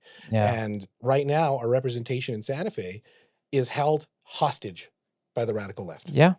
Yeah, I mean, all Republicans are really doing right now is just playing defense, right?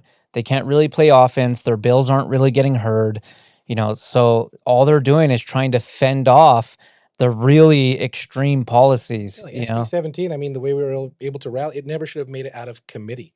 Yeah. Well, the immigration bill should have never made it out of Mhm. committee, right?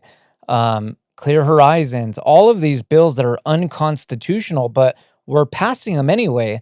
That's a real problem. Because they want to take their chances in the Supreme Court. And I'm not going to say anything about the Supreme Court because we have a case pending in the Supreme Court right now. Yeah. But it's when one party controls all three branches of government, there are no more checks and balances at Yeah. all. And right now, not right now, I guess for 90 years, the Democrats have had unchecked power in this state. And these are the results. We Mhm. see them every day. We're on Central right now. Drive down 2 miles down the road and you'll see the results of Democratic leadership. Yeah. Yeah, and it's a huge problem. I mean, it's a huge problem. It's coming to a head now, and something has to give in this state, right? Something is going to happen that people are just, I mean, either they're going to wake up or we're going to turn into California 100%. And I don't understand how it continues to get like this. You know, I have friends that are Democrats that were so enamored with Sam Bregman. They loved him. And look at the numbers. How did Sam not put up a fight against Deb? Well, look, Deb raised $12 million. That's a big reason. Mhm. Deb had the backing of the Democrat machine. Yeah. I mean, she had the backing from the National Democrat Party, right? Which there's a difference there. You know, Yeah, they do. they've got a lot of pull. They've got a lot of money. I mean, she got money from the Soros Foundation. She got money from John Morgan. I mean, who didn't Deb Haaland get money from? I mean, you look at our campaign finance report, and it's pages and pages and I pages couldn't of even download it. I was telling you this when I was on your show a couple weeks ago. I couldn't get it onto my computer. The computer would shut down. yeah, And that just tells you how much money gets thrown into these. And it also tells you how important that Yeah. seat is, how Mhm. important New Mexico is. And I saw you talking with Greg Cunningham and how important CD2 is. But the governor's position, you know, and I think I'm taking from everybody you've had on the show I've been listening today. But Doug said the governor that we elect this cycle will be in charge of or be part of the process for redistricting. Yep. That's huge. Mm-hmm. Yeah, and we got to be able to fend that off. We've got to, you know, they're gonna if they keep control, they're gonna gerrymander the state even more, Mhm. right? They're just gonna do it. Yeah. And the Supreme Court is very liberal here in the state of New Mexico, and they'll let them do it. Not egregious enough. Yeah. I mean, they said the last time in 2021 it wasn't egregious enough, right? And then we created this independent board which completely fell apart, right? So it's very important that we get a Republican in office, especially in the governor's seat, so that we can veto. We have the power of the veto, Yeah, right? 100%. And we've got to, you know, that way if Democrats keep sending this stuff up, we just keep sending it back. And we need to have competitive races across the state so that we can avoid the Democrats having a super majority, a veto-proof majority. That's when it gets really scary because it doesn't Yeah. matter who's sitting in the governor's mansion if the Democrats take, what, 7 more seats? Yeah. And that's most of the pushback that I got from so many representatives that, you know, they sided with me. They believe in what I believe, but they just did not want to give up the seat because they believe that if I was the nominee, it'd be a more competitive race against the Democrat. So Republican for the sake of Republican, I get it, but Yeah. Well, and you're going to keep seeing Democrats in this state try and connect these local races with Donald Trump, right? yeah, They're going 100%. to they're going to Dress keep like him. That's about it. Yeah, they're going to keep trying to connect your guys' policy with Donald Trump policy. So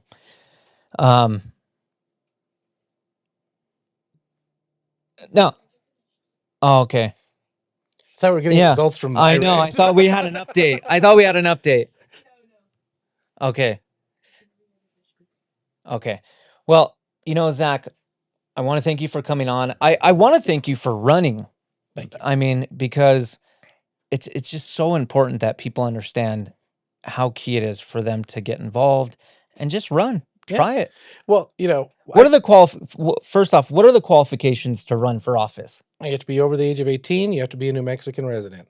That's it. That's right? it. No, I mean, for governor, but for this Yeah. seat, no, like just a heartbeat, Yeah. you know, and, Yeah, and be a citizen of exactly. New Mexico. So And anybody actually, can in some run. cases, you really don't need to be a citizen either. We've seen some of those elected too. So, hi, Cindy. Well, thanks for coming on, bud. Good luck to you, and hopefully we'll have your results soon. I know that the power went down in your area, so Yeah. We'll see. hopefully we'll get the results soon. Thank you for coming on. Guys, we're going to take a short break and we'll be right back. So, hang on.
All right, New Mexico, welcome back to Unfiltered with Elias. Thank you for holding on. We had to take a quick break. Now we're here with Aubrey Blair Dunn, candidate for lieutenant governor. How you doing, Aubrey? I'm doing great. Good evening, sir. Yeah, all the numbers are starting to come in. You're starting to I gain some wouldn't say ground. all Well, they're starting. yeah, They're barely starting. getting in there. So But there's you're a long gaining. ways to go. Yeah, you're gaining ground though. Yeah. Well, look, I had an interesting day. I spent a lot of time praying and just thinking about things. And then my daughter got some information today. There's NCAA stuff going on. And you look at life and life changes and think you get thrown curveballs and she got thrown a curveball with what the NCAA did with the new rule today, and so she's got a school that she was really looking at that's probably not going to be an option. And that's life, right? Like, Yeah. so that's the way I'm looking at tonight. Is that one way or the other, God's got a path for me, and if it's here in New Mexico as lieutenant governor, great. If it's not, and it's somewhere else, and it's doing something else, I'm totally at peace with it. Yeah. So. Your daughter, who is a star basketball player. Look, I just to be totally candid and honest, that is the biggest reason I'm at peace with this, is because if I don't, and if things don't work out with Duke, like we've talked about in the past, You're just gonna it just follow means her. I get to watch basketball. Like, I'm totally okay with that. Life will go on. So Yeah. I'm not sure how it'll go on for New Mexico, but it will go on. Yeah. Well, that's the hard thing, right? Yeah. I mean, New Mexico is at a crossroads right now. I call it an edge of a cliff, but yeah. Yeah. Yeah, we are at an edge of. Yeah, we're at the edge. Yeah, you were talking to some of the previous folks you had on, and there's this discussion of, are people really waking up, and are we going to get someplace? Is New Mexico going to finally wake up? And there was the plea for 10 years of letting Republicans have a shot at it. I don't know that New Mexicans are by and large willing to do that. I hope that we're right and we're seeing people starting to turn the page. But I had the thought while you guys were having that conversation, I believe I said the same things 10 years ago when I was running for state senate. I'm not, you never know. You never know if people are there yet. But I do feel like eventually New Mexicans will get there. One day people are going to wake up and they're going to be like, what is going on? I hope you're right. People in New York, California, Minnesota, Virginia never got there. Yeah. Right. Like, that's the danger, is that, and that's the thing. And when we talk about elections and we talk about this election, and I know you and I have traded text messages and talked about this. We can all say these things like New Mexico has to change and New Mexicans are seeing this, but there was a plea for, I think David said that we can win the House this year. There's no realistic way that's happening. Yeah. And realistically, it's not what we're seeing. And granted, 62% of the voters in the Democrat primary are women, right? Mm-hmm. Like, it's not been a shock and that's been consistent for like the last 4 or 5 cycles. 62% of their primary voters are women. Of course, Sam Bregman's not going to win that race. Yeah.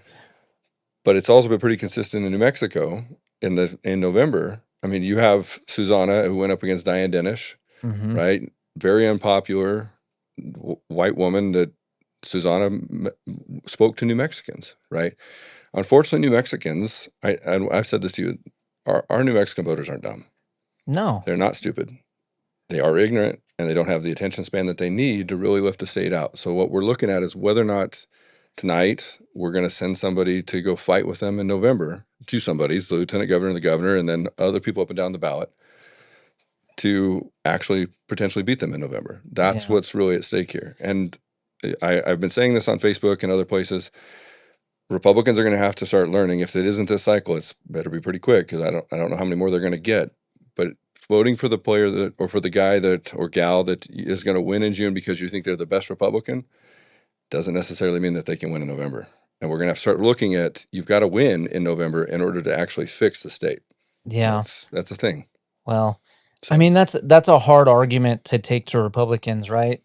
It really is. It really is a hard argument. It is, because because we're so against voting on race and gender and things like that. Sure, and it's very admirable. I think I know I said this to you in a text message. Voting on principle. Yeah. Believe me, I shared with you, and I shared this on Facebook. I shared our conversation. I'm outing you now. Yeah. I've never voted for a major party candidate for president, not once. My first election was 2000. I was Yeah. 18 in 2000. I voted for Libertarian. Mm-hmm. I have never voted for a Republican for president because I always stood there and said, this is about not voting for the lesser of two evils. Yeah. And I hung by that, and my family will tell you I backed Gary Johnson, I backed Ron Paul, I've backed all sorts of people that because they were the best candidate to win. And I will tell you, like we've talked about this, and I've backed Duke, and I'm standing behind him. I think legitimately, I don't feel like I'm voting for the lesser of two evils. I feel like he is the best person to actually run the state from a CEO's perspective and from a business perspective. But he is by far and away probably not the best Republican or the Yeah. best conservative. So I know the hypocrisy of saying to people, you know, hold your nose and vote for the lesser of two evils or the lesser of three evils, if that's what it is in Yeah. this race. It's tough, but if you don't win in November, you can't change the state. Yeah. Well, I've been clear about this, right? There's no way we're gonna have a red wave. That's not gonna happen, right? No, But we can possibly win some key seats. You know, maybe we can win CD2, maybe we can win the governor's office, maybe we can win a couple of House seats here and there. I think the sleeper is CD3. I think Really? Martine Zamora I think she's far more unpopular than Gabe. And the way that they did redistricting, that seat is far more obtainable than even really CD2, because they had to take so much out of CD2 and give it to those other. They had to take so many Republicans out of CD2, and they had to put them someplace. So Melanie's seat is it'll be interesting to watch how Dee Dee does. Yeah. I'm excited about that race. That's going to be Mhm. that's the toughest race, I think, out of the three. But I think Martine, with what northern New Mexico is doing, like Rio Riba, San Miguel, all of these northern counties that are traditionally very Democrat, those people are pissed. And Yeah. we talked about New Mexicans getting mad, the stuff in Mora with the fires, all that kind of stuff.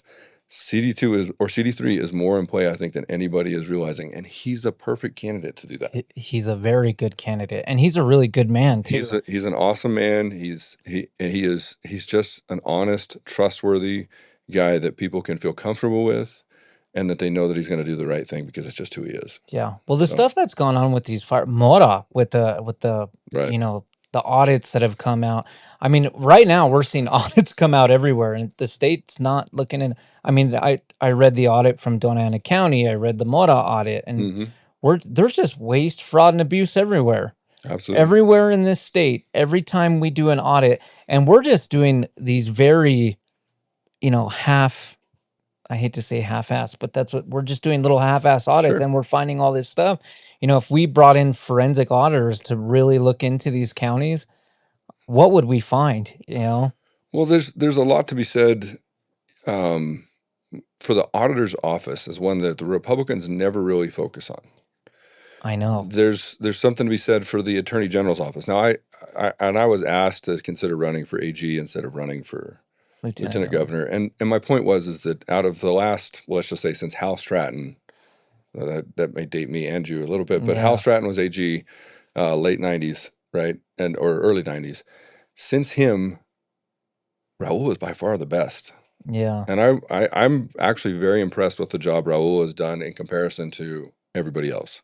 But that's a really important position. And then you get into this discussion of we absolutely have to. It's a stopgap against a disaster. Is the only reason the governor's race is such an important race in this go around, because of the veto pin. That's it. It's just to survive until the next go around, right? Like the governor is winning the governor's seat is just to survive. But if you really want to change New Mexico, we have to have that take the House in 2 years, and we have to get a majority in the Senate too. If you really want to start to do change, you have to get those, and you need to pick up in 4 years. You need to pick up these other constitutional offices. The land office is another huge one. People don't understand how big that is. That's a race I'd love to see the numbers on, because if Matt McQueen wins that Democrat primary, which he should, based upon how the progressives tend to circle towards him, and those other two guys are probably going to divide up the Hispanic vote, because Yeah. that's just the way that New Mexico works. If Matt McQueen wins, Michael's got a real shot. Yeah. And that is a very, very powerful office and very important for how the state functions. Yeah. You want to talk about how you save oil and gas from what Yep. they're doing in Santa Fe? The land office is the key to that. So. Yeah. I think New Mexicans just aren't educated on what some of these offices really do, right? Right. And land commissioner, I mean, that is a very, very key position in this state, as well as, AG.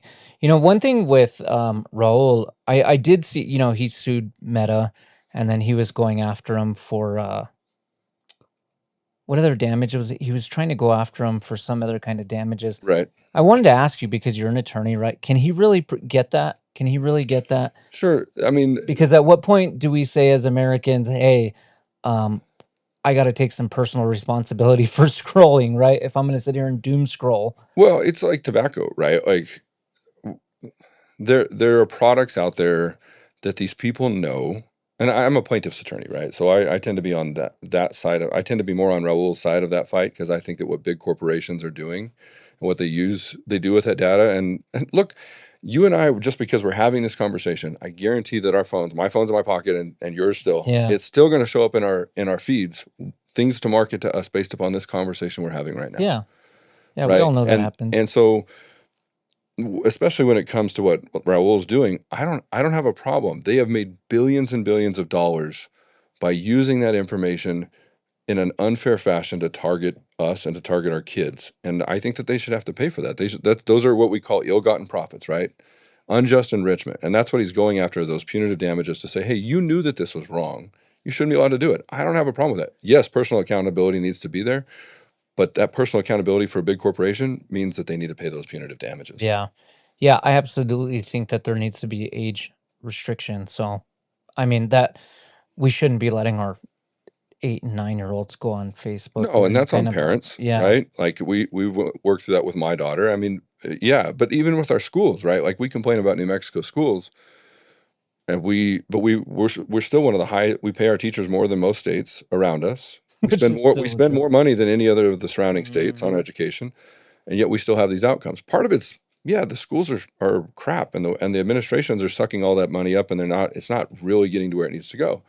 But the other thing is like you said, and just like voting in elections, New Mexicans are gonna have to start taking accountability for this, Yeah. right? Like those are your kids, Yep. Personal right? Like responsibility. I take responsibility for my daughter. Everybody's got to take responsibility for their kids, but in New Mexico, we have a culture of just saying, "Hey, well, we're going to ship them off to the school." They're the school's problem, Yeah, which is the right? wrong way to Well, raise a child. well, they're not good at raising kids. Schools are not designed to raise children, No. right? Even though we're going to spend a bunch of money we don't have on early childhood daycares and all this other stuff, reality, give the resources back to the parents. Give them a tax break, get rid of income taxes, give them the resources so they can better take care of their kids and so they can be there for their kids. Until we start changing that culture in New Mexico, we're just trying to push a rock uphill. Well, the city of Albuquerque, $36,000 per student. That's more than any private school in this city. Yeah, and they pay their teachers more. Well, we pay a bill at Academy, so for my Yeah. daughter. So I can tell you that the APS teachers are paid more than the Academy private school teachers. Yeah. Well, And money is not going to fix your problems. Money is not. So to your circle back to Raul, that's not going to fix the problems, but it teaches them a lesson, yeah. right? And so when are we going to start teaching ourselves that lesson? When are we going to have personal accountability? Started today with voting and who you vote for, and again, it's going to come again in November. We'll see where the voters are. So if you don't win this election, are you gonna hop in the future in any other elections? Yeah, I don't know. I've been pretty clear about this, that where I felt compelled and obligated, and I felt a calling to run for this. This isn't a job that I ever thought I would have. I've thought about running for governor. In fact, I thought about running for governor this time last year, and I was Yeah. contemplating that's what I would do, is run for governor. I've had a lot of people tell me, "Why aren't you just running for governor? You'd be much better at running governor. You'd be great at that job." Number one, I'm realistic, right? Like, and to the point of like saying you should vote for the lesser of two evils. I'm realistic about that with myself. I don't know, and the calling I felt was like for my grandfather, my great grandfather, my father. They've put so much into the state. Do I just turn and walk away from it, follow my daughter across the country and go wherever she's going to go for basketball and move on? And I will tell you, I don't know what we're going to do as a family, because I don't know what New Mexico will look like in 4 years. Yeah. I don't. Well, none of us do, right? Well, I'm just saying, if it is Deb, I can guess it's not going to be good.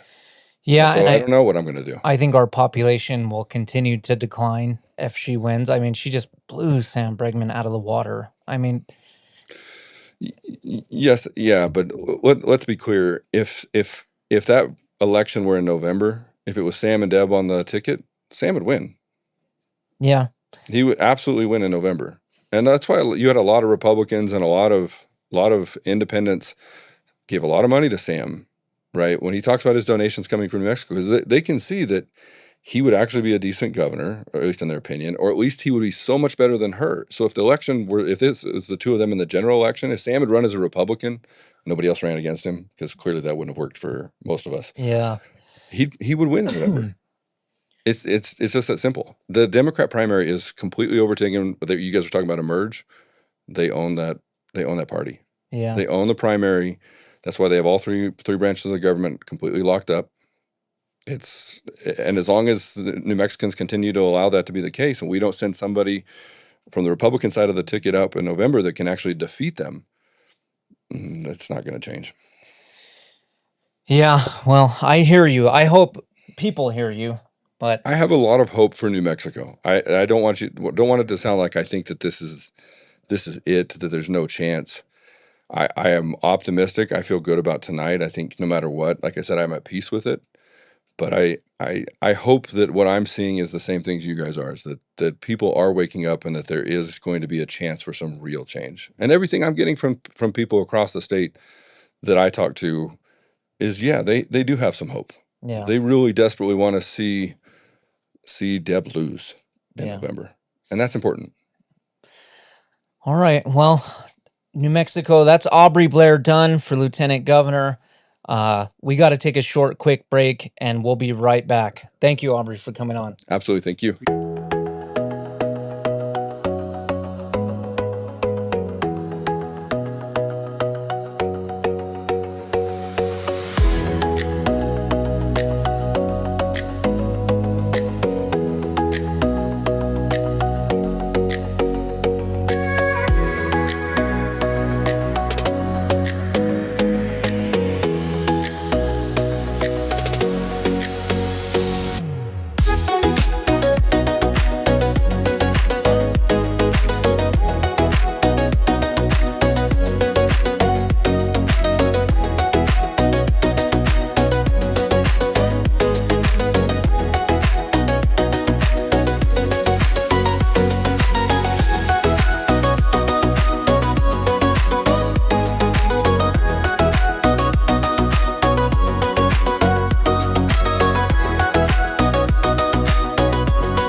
All right, New Mexico, welcome back to Unfiltered with Elias. I want to give you guys some quick updates, right? So it looks like Greg Hall has surged into the lead with 49%.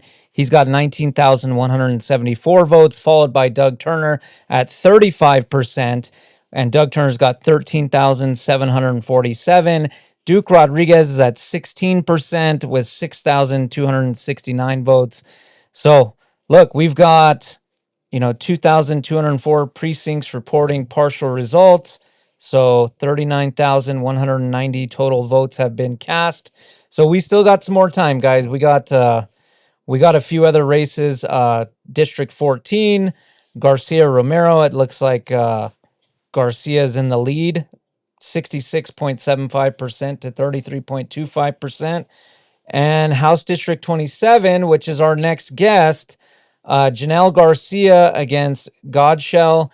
Looks like Janelle is in the lead with 52.70% and Godshell at 47.3%. There's still more votes coming in, guys, but that's just the quick latest update. So let's go ahead and bring in Janelle Taylor Garcia running for House District 27. Hi. Hey, Janelle, Hello. how are we feeling? Wind blown after being out in the wind waving to people today. How was that experience for you? I know when we had you on the Chili Wire, you had never done this before, and I know you were a little bit nervous. You're like, I'm out of my realm here, but how are the feelings right now? It's been super awkward, but I just sit there and smile at people and wave until they wave back. It's like they can't ignore me. They have to wave. Well, Janelle, you are in a horse race, it looks like. You guys are pretty close. I know. It was only 81 ahead a couple minutes ago. Yeah. Yeah. Janelle, what has your experience been like running for office? We talked. You're a nurse practitioner. You're a small business owner. So this was a big leap to jump into a race like this. But as we talked about on the Chili Wire, you saw a lot of problems happening in your district and in our state, and you said, you know what, I'm ready to make a difference. Yes, I just, if not me, then who? So Yeah. I decided to stand up and go for it. Yeah. And you're in the middle. I mean, your experience in the medical field and seeing what is going on with our healthcare in New Mexico, I think that was it's a big selling point for New Mexicans. We know that you served veterans, you're serving New Mexicans as a healthcare provider, and I think people really want to see someone like you in office, right? Yeah, I just feel like I have some really good experience that I can bring to change and bring some common sense to some of these policies and laws. And I feel like I really can make a difference in our state and our district. And I believe that if my district chooses me, I will make sure that I go there and represent every single person and make this a better district and state. Absolutely. And it'll be necessary, Janelle. Looking here at the numbers, Marion Matthews, who's the incumbent in that district Yeah. up in the Northeast Heights area, your district lies right between Paseo del Norte and San Antonio. We're seeing right now, she's in a dead heat right now at 50-50 with Abby Foster, who is, Yeah. Marion Matthews is pretty liberal, but Abby Foster is on the far left progressive Yes. side. And there is a possibility she could beat Marion Matthews. And so this becomes an open seat. And Janelle, you being on that ballot is more important now than ever because that seat can easily get away had we not had a good candidate like yourself up for this position. Because Abby Foster, I mean, we talked about this, Janelle. Marion Matthews gets a lot of credit for doing her job in voting against paid family medical leave and Hmm. supporting the medical malpractice bill. But that shouldn't be why she's rewarded. That's doing your job. That's doing the right thing. But Yeah. what other issues and what other stances has she taken on other issues? And that's what we have to question is, okay, you voted right on two things, but how have you voted on other things? And that is problematic. And we have to talk about that. And we need leaders in there saying, hey, you know what? You did your job. You voted right on medical malpractice. You voted right on PFML, but you voted terrible on other policies that are not beneficial for our community and for our state. And so right now, it's looking like Marion Matthews might not even be on the ballot. Yep.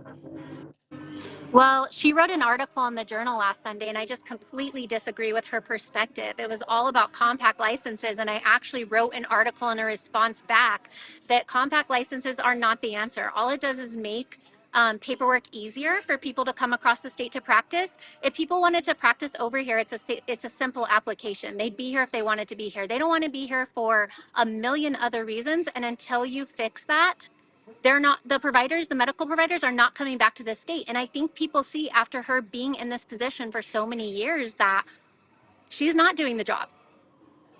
Yeah, Yeah. and we heard a lot of the Democratic lawmakers saying compacts are the way. Well, no, you're not bringing doctors. It's Yeah, not. you're getting telehealth folks that are able to meet with a doctor or specialist maybe in another state, but that doctor isn't moving here. They're not invested here. They're not bringing their kids to school here. So ultimately, we're not reaping the benefits. And they're still So, susceptible to our laws now. Right. You know, they're susceptible to if they're doing telehealth here, they're susceptible mhm. to the medical malpractice laws now. You know, we're putting a Well, band-aid on something that is extremely Well, broken. and Janelle, I have to ask, there's also a possibility where we see current doctors here residing in New Mexico saying, you know what, I'm actually going to now move to Texas and Arizona because I could still serve my patients here in New Mexico, but I don't have to deal with the crime. I don't have to deal with the poor education system. And I can still serve my patients here in New Mexico and live a better, high quality life in another state. Well, my article that I wrote, I mean, I am getting my doctorate and I wrote lots of papers. So the article I wrote highlights the fact that Medicare is now taking away and not reimbursing telehealth. That started at the beginning of the year, and then they took it back because they were like, well, we can't do this with some type of notice. Like, we have to like kind of prolong this a little bit longer.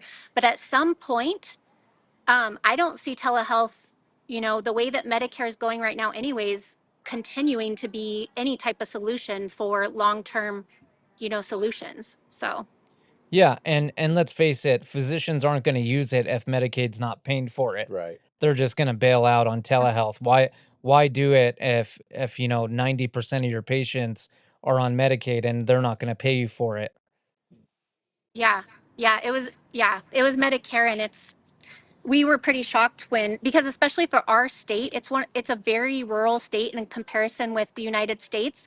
The number of people that we have per area is significantly smaller than the rest of the US. So that makes it harder, as well as being significantly rural.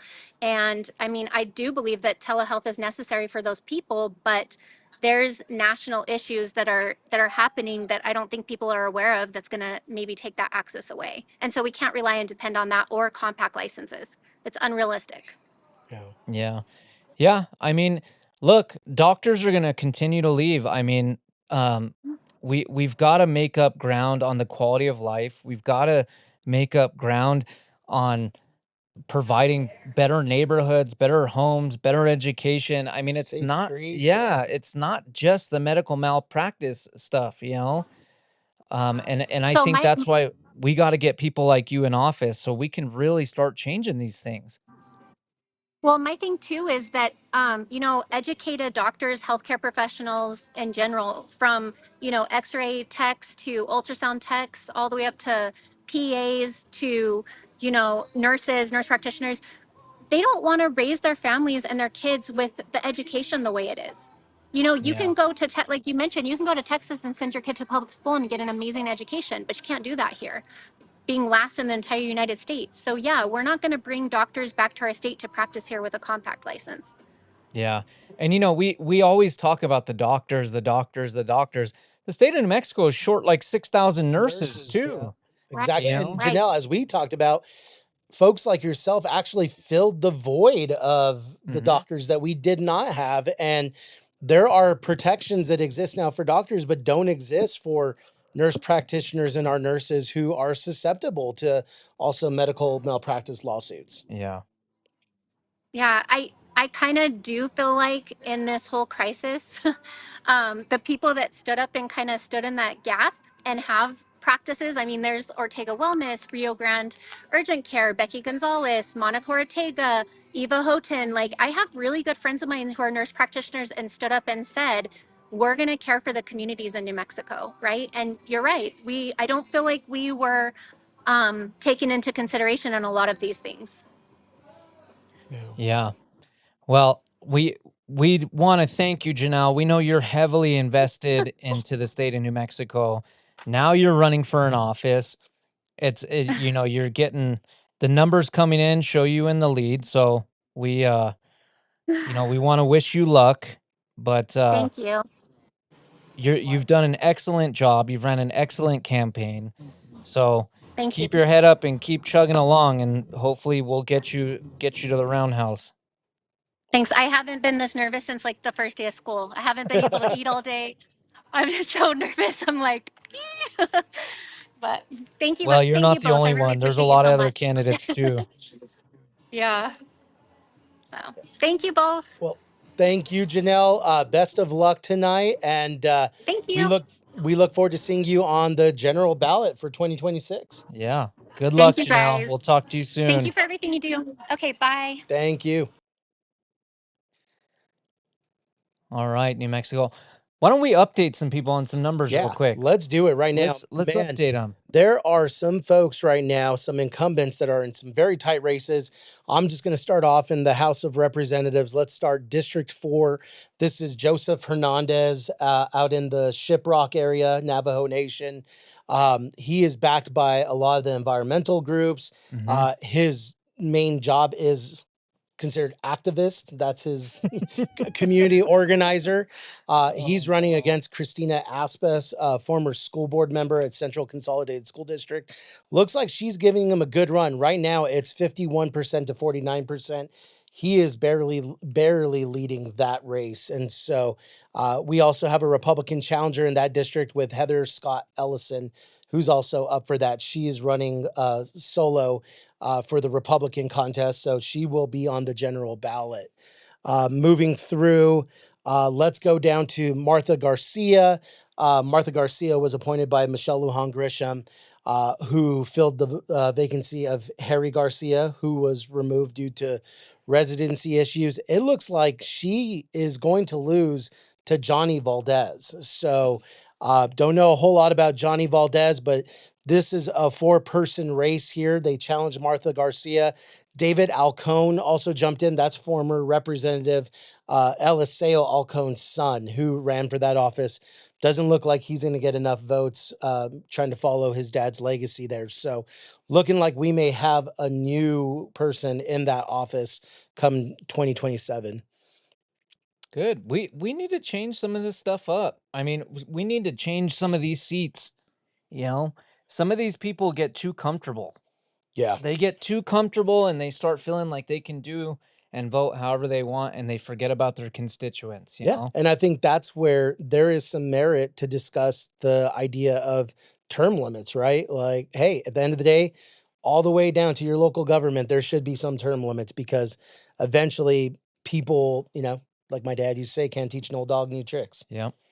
I think term limits needs to be a major conversation that we're having in this state, because we've got some people in office that have been there entirely too long. Absolutely. And they stay in Santa Fe in the roundhouse, and they don't even have to work for their campaign cash, right? Because the lobbyists come in and throw them 10 grand here, 20 grand here. Their meals are all comped. They're eating steak dinners. Their campaigns are flush with cash. Yeah, and it's all because of interest groups right now. A lot of these Mhm. interest groups wine and dine them at the Rio Chama and Bullring and Santa Fe, and it's really those folks that are pulling the strings. I mean, Yeah. like Deb Holland, her strings are being pulled. She's really just a puppet, and she's going to do exactly what they say. All these interest groups are telling her, "Hey, this is the plan. This is the script. Stick to it." Yeah. Yeah, I think New Mexicans really need to step back and ask themselves, why are 78% of people from out of state giving Deb Holland money? No. There's a reason for that, right? Yeah. I mean, they're not just giving it to her just because they're friends. I know she wants to say that and she's going to try and convince everybody of that, but that's not the truth, right? No, it's an agenda being pushed. I Yep. mean, you see these numbers. I mean, this landslide victory of hers is it's not about policy. It's not about the best interest of New Mexico. It's about the best interest of the agenda that is running her machine Yeah. at the end of the day. Right now, looking at District 26, both of these races, both on the Republican and Democrat side, running on unopposed, but Eleanor Chavez recently in the last about year or so has gone as far to say in committee hearings that law enforcement officers, I'm not even talking about immigration officers, I'm talking about our, city police, our state police. She said that our law enforcement officers are the equivalent to the KKK, which is just Wow. wild. That is insane. That is And that is so crazy to me that we have people elected to public office that say things like it's that. dangerous rhetoric, Elias. Yes. It is dangerous rhetoric when you start saying things like that.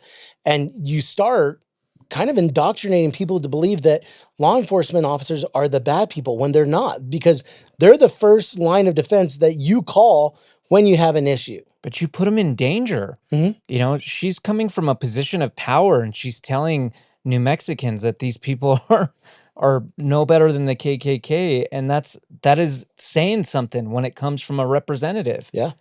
You It know? is very dangerous. Well, she has an opponent in the general and Corey Zimmerman, who I've had the pleasure of meeting. I don't know if you've met Corey. Corey is wonderful.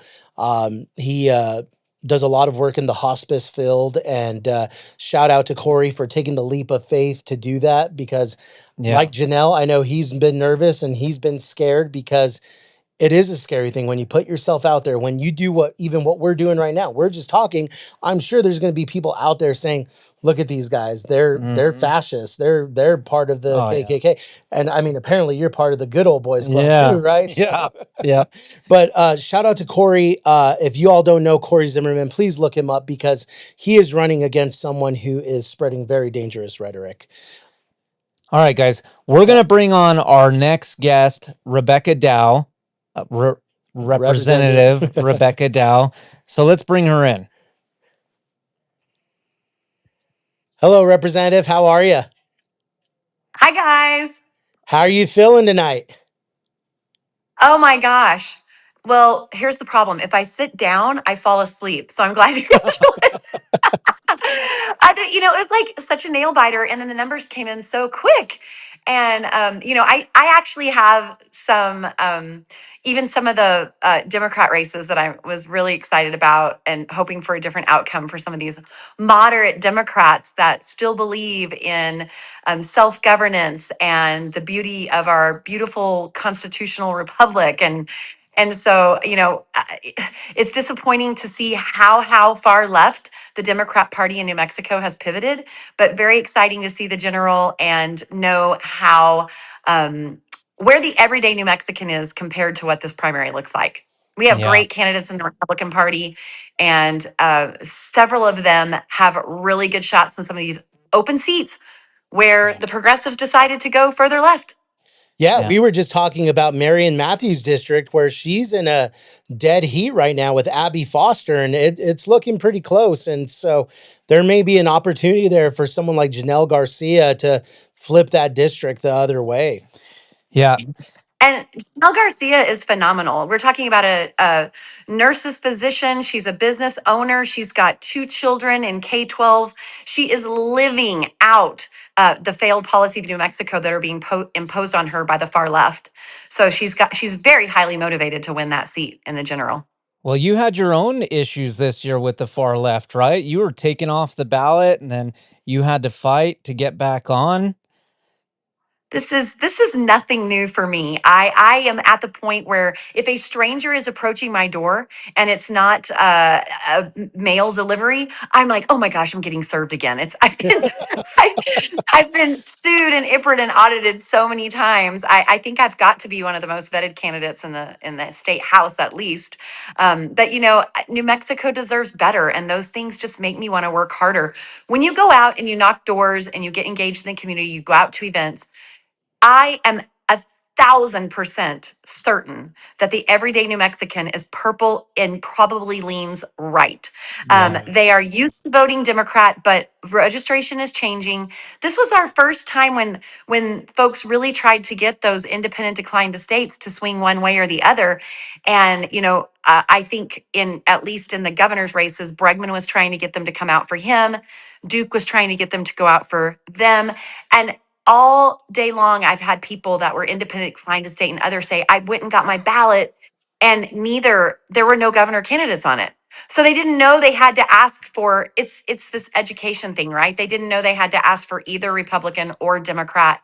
It was interesting to me, but clearly progressives, the far left, the ones who want to take away your constitutional right to bear arms, the ones that want to drive a wedge between parents and their children, the ones that want to see girls' faces invaded by biological males, they won today. And so it's Yeah. up to New Mexicans to decide if we're with status quo or we're going to stand up and we're going to turn it around in November.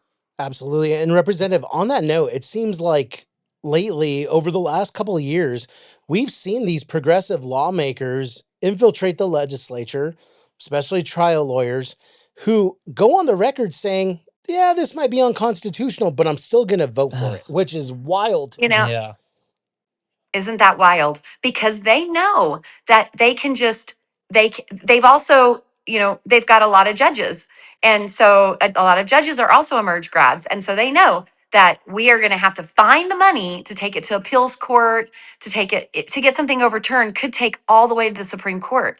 So it's a very difficult situation in New Mexico, but the trends are trending red. When you're seeing historically red districts like Hidalgo and Deming and Socorro and Valencia and Guadalupe and Cibola, they are trending red. There are opportunities for us in November if people are willing to get out and vote. And Yeah. it's very, very frustrating to see the progressive wing of New Mexico funded by out of state dollars. Yeah. Hmm. And Representative, The on that note, I Republicans have mean, to win on grassroots. Absolutely. And on that note, it seems like Sam Bragman and Duke Rodriguez played heavily into the semi-open primaries, believing that independents were going to Yeah. be the game changer. It doesn't look like they played a big role in that right now. From the numbers that we're seeing, it looks like what we thought was going to happen happened, and Yeah. the independents didn't nudge those numbers up any more than what we had assumed that they would. Well, I think we got to face Yeah, it, right? They just didn't excite they didn't excite those voters. Yeah. Their messaging wasn't down.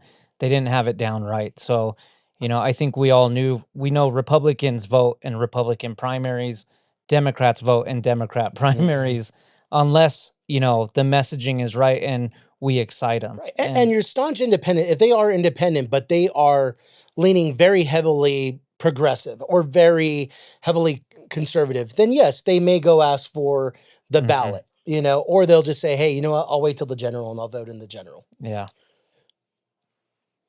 yeah. I think that's what we Representative, saw. Yeah. I want to get your perspective because you've been a long time advocate for education and for children, taking on CYFD. How consequential is this election if a Deb Holland is elected? Because I fear for families under her leadership. It is so consequential. It's hard to say that there's any difference between the state of New Mexico electing Deb Holland and if the United States of America had elected Kamala Harris. And so their policies are parallel. Their ability to articulate their platform and their plans parallel.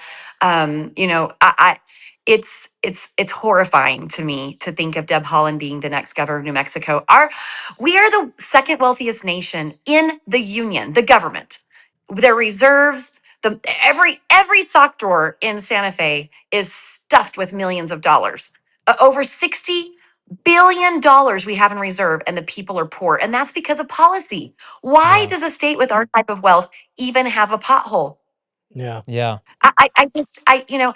I just don't understand it. But I think we have a great opportunity. All three of our gubernatorial candidates had very, very, very strong experience and plans and platforms. And, it's so easy to get behind whoever prevails in the Republican primary because the choice is so clear. It is so clear. Yeah. Well, I've been saying this since the beginning, right? Republicans need to unify. Whoever wins these primaries, we need to get behind them and we need to push. Yeah. We I think the struggle has been though, right? As conservatives, we're very individualistic, right? And so like it, in comparison to the Democrat Party, that the hot take here, they are sheep, right? They like all Mhm. fall in line and they say, "Hey, Kamala Harris is our person. We're all aligning there. Deb Holland is our person. We're all aligning behind her." Conservatives, Yeah. we don't like being told Yeah. what to do, right? That's what makes us conservatives. We're Right. very individualistic. We think for ourselves. We make decisions for ourselves upon what we look at, what we research, and what we find, and what we believe, and what our moral compass is. We say, "Hey, yeah, you know what? I don't want to fall in line. I don't want to be told what to do." And I think that's where we have historically struggled in this state, is that I would love for us to unify, but I think sometimes our own individualism holds us back a little bit. And it's a great quality to have until it come general time. Whoever comes out of this, I agree. We need to support them because the consequences Absolutely. and the outcomes are way too pivotal right now to even just say, "Hey, you know what? I'm going to sit this one out." No, you cannot sit this out because we are at a crossroads here. well, I just And you got know, I mean, some I'm sorry. Oh, I just got some numbers. So it looks like the Democrat Commissioner of Public Lands, the primary Juan de Jesus Sanchez III, leads with 55%, ahead of Matthew McQueen and ahead of Jonas Moya. So it's looking more and more like Juan de Jesus Sanchez is going to take Who is that backed seat. by our senator here in New Mexico, Martin Heinrich, Mhm. who is the first to endorse, but very problematic because he is not going to be friendly to oil and gas. No, no, and he, right. So I think a lot of people know him because he's got a pretty big profile on Instagram and Mhm. TikTok, but he's got his messaging down. Yeah. what was his messaging? I mean, he was very family oriented, right? In his Yes. commercial, he used his family, talked about conservation and being a longtime conservationist. Holding oil and gas accountable, which we already do. We work Of under some of the course, most of course. stringent Yeah. regulations in the world. Right. In fact, we need to highlight this because it is important for New Mexicans to know New Mexico provides the cleanest barrel of oil in In the the world. entire world. Yep. In the In the entire entire world. world. So in addition to all the federal standards, which are mostly aligned with have been over the years with the Paris Climate Accord, we add state standards on top of that. And so that is a very true statement. When I hear the word conservationist, I think about farmers and ranchers. And so the narrative been turned so upside down. When the true conservationists are the ones who are the stewards of the land every morning, every night. They are putting in tanks and improving our watershed. Yes, for their cattle, but also improving the wildlife. And in addition to that, the wildlife habitat. And in addition to that, they feed our families 3 times a day. So when I think about the true conservationists of New Mexico, I think the most local is the farmer and the rancher, and of course, our soil and water conservation districts. But there's Absolutely. this narrative out there. They're using the terms. They're so good at stealing our terms. Yeah, absolutely. And Representative, on that note, I had the pleasure of sitting down with Michael Perry, who's running for state land commissioner on the Republican side. And he said, your job as a conservationist is, yes, to conserve, but you also utilize and respect the natural resources that are given to you. So yes, you live off them, you use them, whether it's water, whether it's oil and gas, and you conserve them, but you use them. You like we would not have the innovation in modern science without oil and gas. Yep. Hospitals would not thrive without oil and gas. Yeah. Well, I let's talk about why. It's because these are the plastics that are in so Hmm. many products in hospitals and in healthcare. If oil and gas is gone, so are those products, those Absolutely. petroleum products. When I worked for the New Mexico Oil and Gas Association, Representative, you'll love this story. I used to go into classrooms and talk to high school kids about what have you heard about oil and gas, and they would say pollution, dirty yeah. water, all this stuff. And I would say, okay, understandable. That's what you hear. How many of you girls in the classroom love makeup? They all raised their hand. I'd ask the boys, how many of you love your Jordan shoes? They'd raise their hand.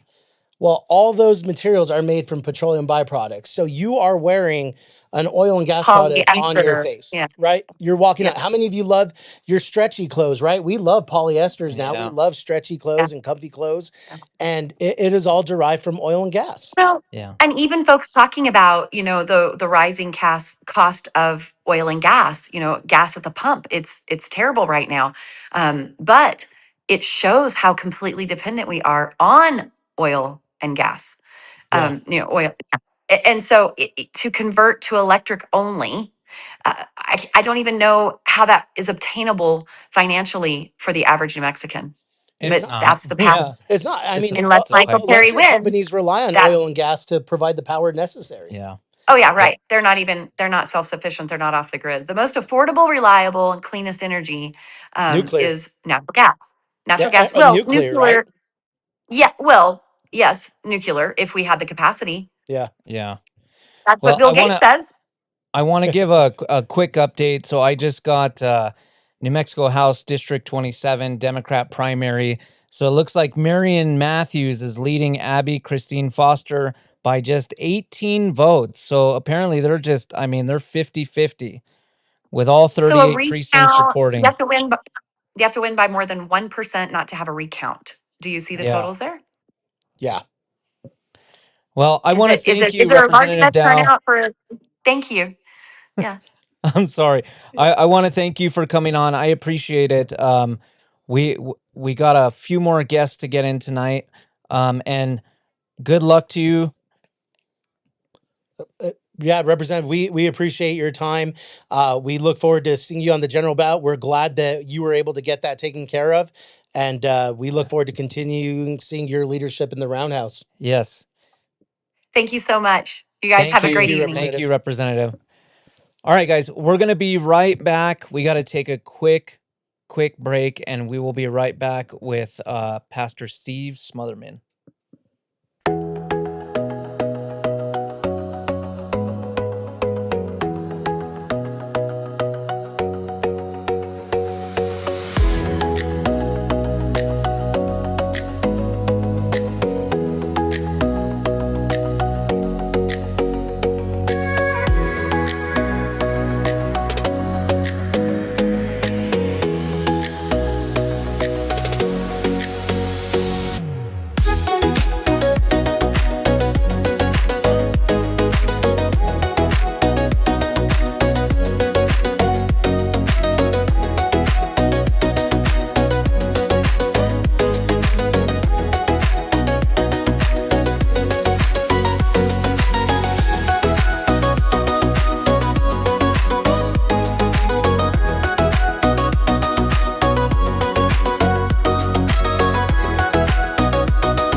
right, New Mexico, welcome back to Unfiltered with Elias. We are doing live updates of this year's primary. I'm here with Abe Maldonado with the Chili Wire.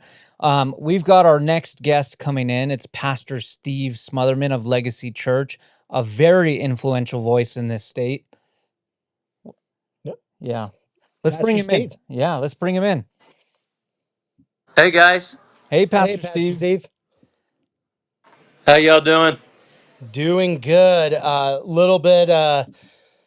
Our heads are spinning a little bit with the results, seeing the progressive movement take full effect Yeah. on the Democratic side, and seeing some pretty competitive races on the Republican side. Yeah. We're pretty not shocked on some of them, right? We all knew Deb Haaland was going to blow Sam Bregman out of the water, but you know, it is what it is. But we're happy to have you on, sir. I mean, how important do you think it is for congregations like yours to get out and vote?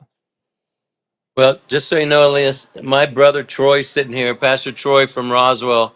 I don't know if you can see us. Can you see us? We got a little Yeah. bit of a delay, so Okay. So he's with me here too, and he's from Roswell. He's a big fighter and conservative, and so you know here's the deal. If Christians would just vote, we could change our state.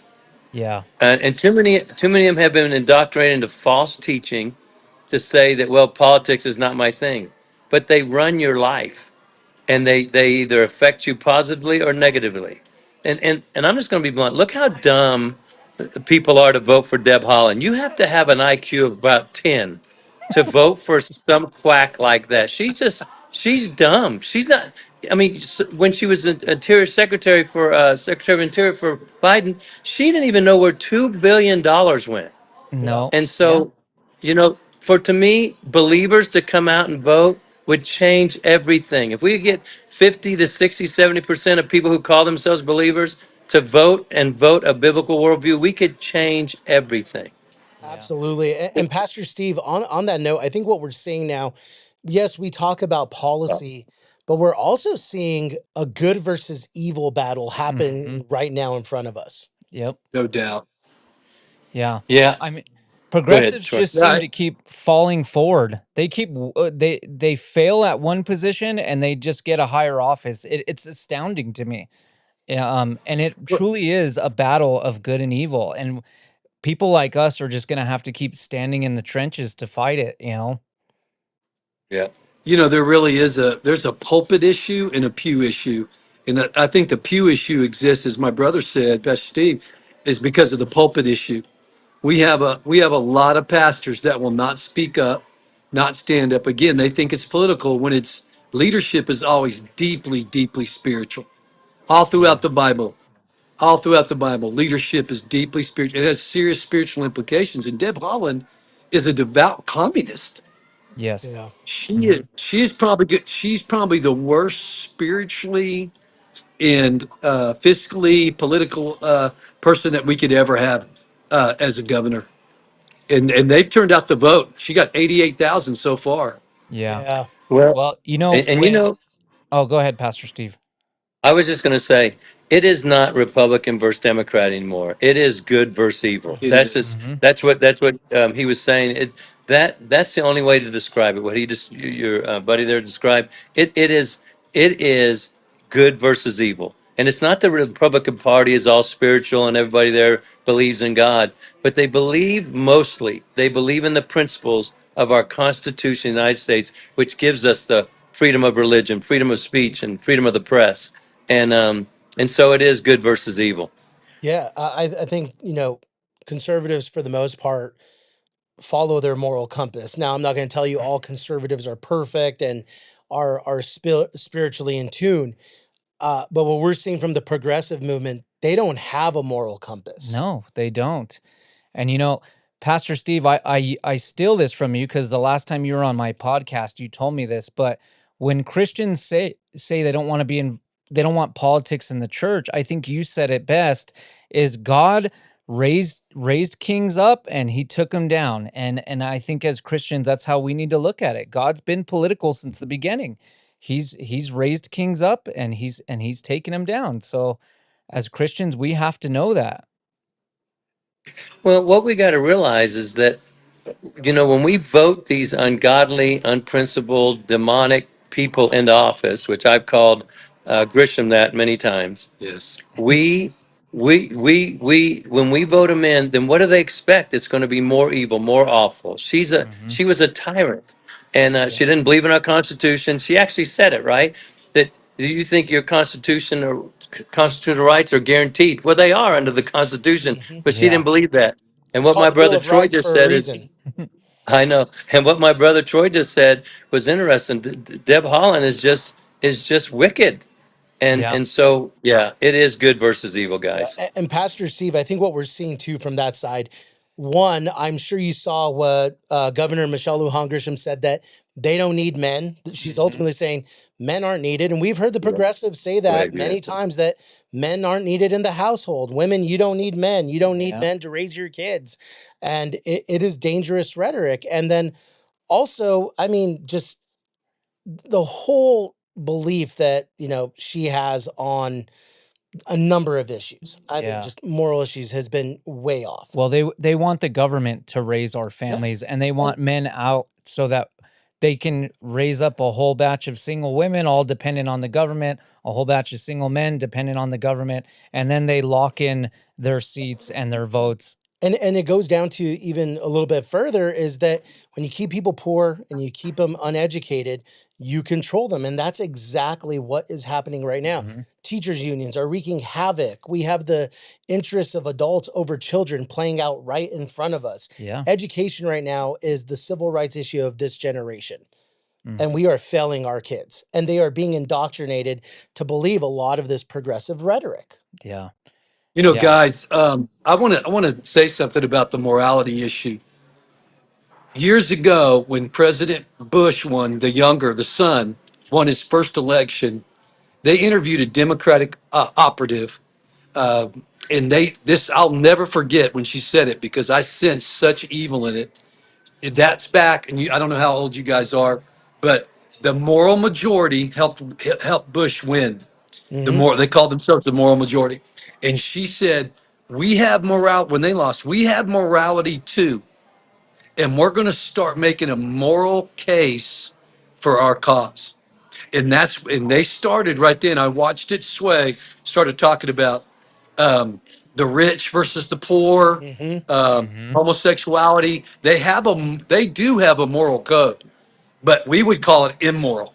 They have an immoral code led by the enemy, but I'll never forget listening to that conversation and her saying that. And so they are espousing a morality, but according to the word of God, and anybody with any common sense, it's immoral.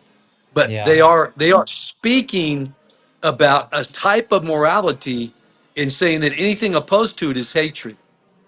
And so Yeah. that's Deb Haaland. That's the politicians in New Mexico that have been running our state for 100 years. And so it's Yeah. real vital that pastors and Christians and conservatives stand up and speak about our morality and call on the Christians to vote. And I'm going to say this. I had people come to me. I had somebody come to me about running for this or that for the state. And I asked her, I said, "You're asking me to stand up for you. Is your pastor standing up for you?" And she said, "Well," she him all around. I said, "I already knew the answer. I know who her pastor was." I said, "I know the answer. He's not going to say a word. Yeah. But you come and ask me to do it. You come and ask my brother to do it. But their own pastors won't." And so I think Christians need to realize they need to either come out of those churches or they need to go to their pastor and say, "Pastor, it's time we speak up. Hmm. It's Yeah. time we stand up and speak up, because it is good versus evil. And the church has always been called to speak on those issues to Yeah. authority, to leadership. And if we don't do that, we're going to have the same old, same old." Yeah, absolutely. And Pastor Steve and Pastor Troy, I'm Catholic, and I see the same thing happening in the Catholic Church. Is just we see a lot of our priests afraid to take the hard stance, and they're just afraid to get involved. And it's just one of those things where it's Yeah. like, no, we need to step up and we need to call out good from bad and evil versus good. There's a Catholic church right now in Albuquerque that on the sign of the front of the church, it says, uh, ICE is meeting at the Frontier restaurant. Do I not go saw to the that. Frontier restaurant. And you know, for a priest to put that, it's unreal. You Yeah. know, they're desensitizing New Mexicans, right? We're now Well, law one of the enforcement abortion. at the end of the day. I mean, we could talk about tactics, we can talk about other things, but don't demonize law enforcement because now you start putting people in a position where now the far left progressives have said it's okay to go antagonize and harass police officers. Mhm. It is okay, and if they arrest you or they do something to you, well, then we're just going to call them fascists. Yeah, they're in the wrong, right? Mhm. We have our own representatives in Santa Fe calling law enforcement KKK. We're now the abortion capital of the United States. We have, you know, congressmen like Gabe Vasquez wanting to defund the police. I Yeah. mean, at some point, we're just going to have to draw a line in the sand. I mean, this Yeah, is, and bring back some accountability and just yeah, common sense. I think this is the battle that we're fighting too. Is let's get back to common sense because when I was growing up, if my grandmother, my grandparents, they would say if someone got in trouble, like if I had a cousin who got in trouble, got arrested, there was some accountability because my grandma wouldn't be like, "Oh no, those terrible police." You know what my grandmother would say? What did he do? What did she mhm, do? There was some accountability there as to what are the consequences to your actions. yeah, So yeah. my question to you guys would be, if you're members of the Catholic Church, No, he Elias. He comes No, over. I'm okay, not if you're a just, member of the Catholic, if you're a member of the Catholic Church, what do you do? What are you gonna do? Because we know if the Catholics voted their morality, that we'd win the Christians, people who carried our same values, would win every election in New Mexico. Absolutely. So my Absolutely. question is, what do you say to your priest? What do you say to your congregation? What are you going to say to Catholics? Because we know that the majority of them are still voting Democrat. Yeah. They're that deceived. Yeah. I think the biggest thing for me is start tying in your readings, your gospels to contemporary events. What is happening? And talk build that bridge of here's what the gospel says, this is how it's happening right now in front of you. How do those two relate? I also think what I would tell my congregation, and these are conversations that I've had with my wife and others, is that at some point you have to say, if not me, who, and start getting involved with the ministries within the Catholic Church and start educating and start having access to your priest to say, hey, you know what, I disagree with you, I believe that you need to do this, or you need to do that, or you need to explain how this reading relates to this issue that we're seeing right now. yeah. Well, luckily in my church, we live and die by the Bible. Yeah. So in my church, we're taught the Bible, and Scripture tells us exactly what we should do. And I think a lot of these other churches need to do that.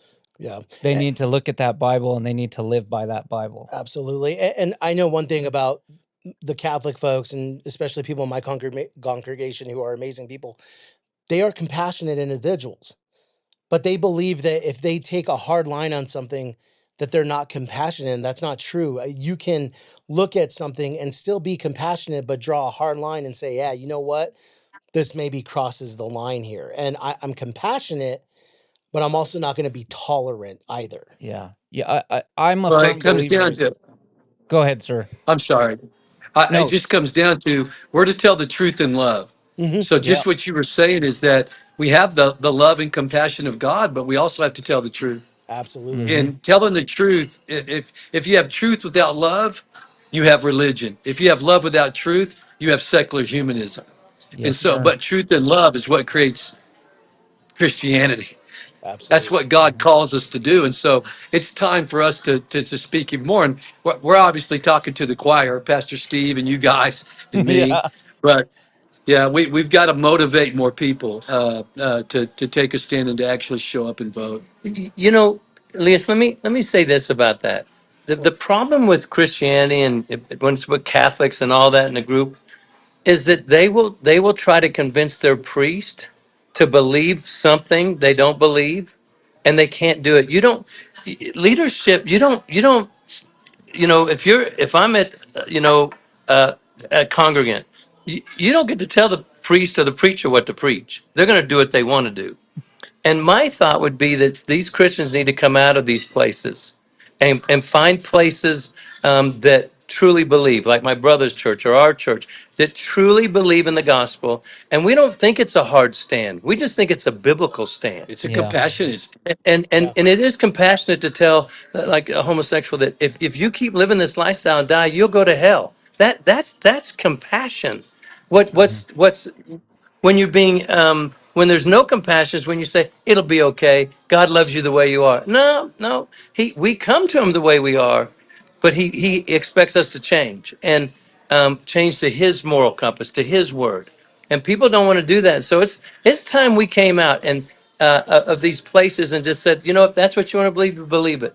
But as for me and my house, we're going to serve the Lord and we're going to Yeah. do what's Amen. right biblically and we're going to do what's right morally. And That's you know, right. people criticize me, well, you're so political. I said, what did I say? Well, you talked about abortion. Wait a minute, when did that become a political issue? That's always Mhm. been a moral issue. It's always been against God's word to kill and murder babies. And so, but the world has come in and politicized the church. The church didn't politicize itself, and they brought politics in, and they call everything politics. Why? Because the left, the liberals, the ungodly want to silence the church, and they've done a pretty good job. Yeah, and on that note, Pastor, I think you're spot on. Is that we see a lot of Christians right now afraid to be proud and say it out loud that they are Christians, that they have their faith in our Lord and Savior Jesus Christ. Like it's just one of those things where people are afraid to say that, and I think Christians have kind of stepped back and really don't talk about it. You know, they kind of keep the opinions to themselves, and I think we need to unite and say, hey, if you're Catholic, I mean, Christianity, if you're just Christian in general, be proud of it. Don't feel like you have to be silenced. And I think you're spot on, Pastor, is that the left has made it a bad thing to say I'm a Christian, and it is wild to me because and I'll tell you a little story. When I first started becoming very vocal, when I started my podcast, I had people that I knew reach out to me and they said, I never knew you were a evangelical white supremacist type person. And I'm like, whoa, Wow. whoa. First off, I'm Hispanic, man. Yeah. Like, what? Well, the other day, let me just say this. The other day I finished doing a podcast with a friend of mine. We went to go have lunch. When I came out, someone had painted with a paint marker on my car racist, and because I'm very vocal in this state, right? Hmm. And I have a little bit of a following. And the thing is I don't care. Yeah. But it's That not doesn't okay, it's right? not Like that it's not person. okay, but it's not gonna stop me either. Yeah. It's not gonna stop me. And I have my core values and people they can say and do what they want. But as Christians, we have to tell the truth. Yeah. And I'm sorry to hear that because that is unfortunate that that's where our world has gotten. Because if that person severely disagreed with you, they should have caught you and said, at least I'd love to sit down with you and ask you why Yeah. you believe this. Let's just have a conversation. Let's have dialogue. Let's talk about it. If we disagree, I love sitting down with people that disagree with me because let's have a conversation. I'll tell you my perspective and why I feel that way, and tell me yours. And who knows, maybe we find out that hey, actually, we have something in common. Yeah, but I think that's the problem is the left doesn't want to have those conversations, right? They want to lash out, they want to hate, and they're stuck in that cycle. And you know I don't know what's going to wake them up, but Christians like Pastor Steve, like me, like there's other members of this church. We just got to keep standing up, and we got to keep standing in the pocket and taking it and just speaking the truth. And even if we change one mind, we changed one mind. Yeah, But I ain't going nowhere. yeah, So love it. Well, I appreciate that, but guys, really, it's just we are who we are. We don't have to hide it, unashamedly, unabashedly. I'm a mhm, believer in the Lord Jesus Christ, and that means I believe His word over everything else, over the church, Mhm. over anybody's That's opinion. right. We believe the Bible, and when God says in His word, whatever He says, we act on and we fight for. And God gave us this Constitution to fight for, and Christians are giving it up to the world, to the worldly culture, to these reprobates that's what the Bible calls them, that believes that everything's okay. And they're doing it because they bought into this philosophy or indoctrination, whatever you want to call it. Well, that's not my thing to do politics. If God gave us the Constitution, which I believe He did, then he gave us the right to vote. And for people of faith to say, well, I'm just not my thing, I'm not going to vote, what they're saying is, God, I don't care what you do or say, I'm not going to do what you want me to do. We're supposed to stand up for and vote in the right leaders. That's what God gave us in America with the Constitution, our founding fathers. Hmm. And Christians, because they're in these churches where they think, well, my pastor should stand up instead of walking away from that pastor and hurting him where it hurts in his pocketbook and numbers, then he's never going to change. It's never going to change from the bottom up. Yeah. You're not going to change things about what you do is you leave and find a place that agrees with you and that will stand for biblical truth.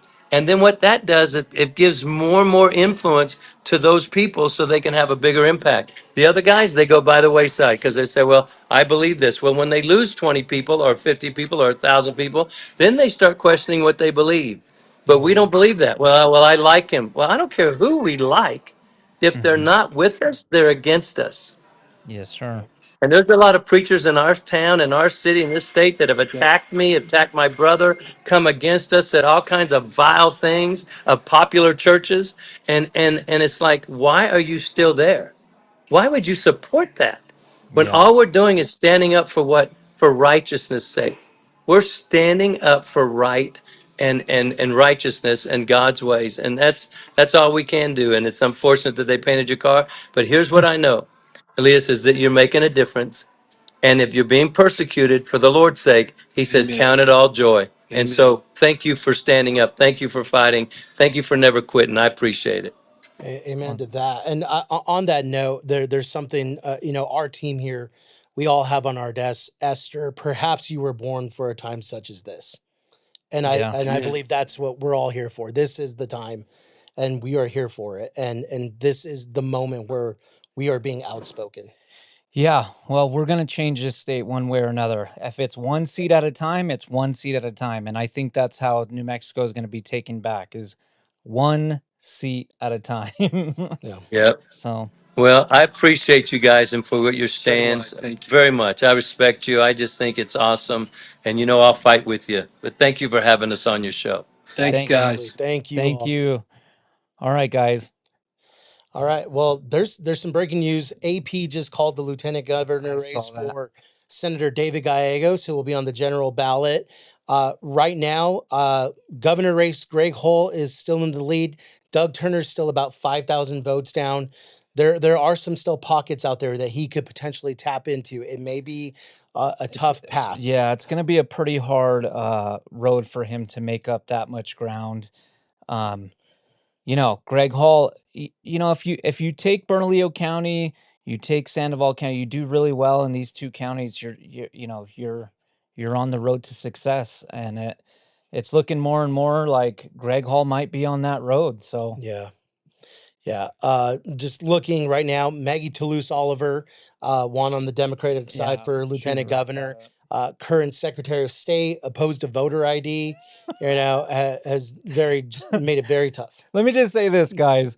Maggie Oliver basically just fell forward into a better position. And I have no idea how, because she was probably one of the worst Secretary of States we've ever seen. But we continue to see this in New Mexico. We see Democrats that fail at their positions and then win higher office. And a lot of it has to do with voters that are just completely uneducated. They vote blue no matter who. Maggie Oliver is quite literally one of the worst Secretary of States we've ever seen in the state of New Mexico. And now she's going to be on the ballot for lieutenant governor. I will tell you, Elias, she might get one upped on that Secretary of State role. Right now, Amanda Lopez Askin, former Donna Ana County Clerk, has a pretty commanding lead against Catherine Clark, who was the Santa Fe County Clerk. Amanda Askin was actually part of a big controversy in Donna Ana where there was a Yeah. drop of ballots that came out of nowhere at the last second and quickly overturned a race overnight. Like this candidate went to bed thinking they had won. Midnight comes around, some drop happened, and she loses to the incumbent. How many times have we seen that in New Mexico? Yeah, More than once, I'll right? tell you, I'm not a big conspiracy theorist. I worked for the Secretary of State's office. I worked under Secretary Diana Durant. I worked under Maggie Toulouse Oliver. Yeah. before I went to go work for former Lieutenant Governor John Sanchez. And voter fraud does exist. I mean, it's Yes. now, is it at the magnitude to shift races? I don't know. We need some research there. But I will tell you, I saw dirty voter rolls. I saw Yeah. voter rolls where there was 10, 12 people still on a voter roll at the same address. That's eyebrow raising. Why Yeah. aren't we cleaning those up? I've seen it. And so I don't like to believe that, these mass voter fraud ballot drops are happening, but it's becoming more and more likely that it could be possible. Yeah, and there's ballot harvesting, right? Yeah. We know that there's ballot harvesting in the state of New Mexico. So, you And know, again, voter ID should be common sense. It shouldn't be a political thing. It's just like a driver's license. It's a privilege and yeah. it can be abused. And so why wouldn't we want to make sure that anyone who is eligible to vote has their vote protected? And yeah, why isn't it protected with a voter ID? I mean, And it's not controversial. It's not saying, hey, we're suppressing votes if you're minorities. I'm not suppressed. I'm Hispanic. I don't feel suppressed. I would actually feel better if I said, hey, you know what? At least I know someone can go in with my information and say, yeah, I'm Albanese Baldonado and I live at this address and here it is. And now they took my ballot because it could happen. Deb Holland just did an interview recently where she said that there's a program here in the state where they help veterans get IDs and open bank accounts.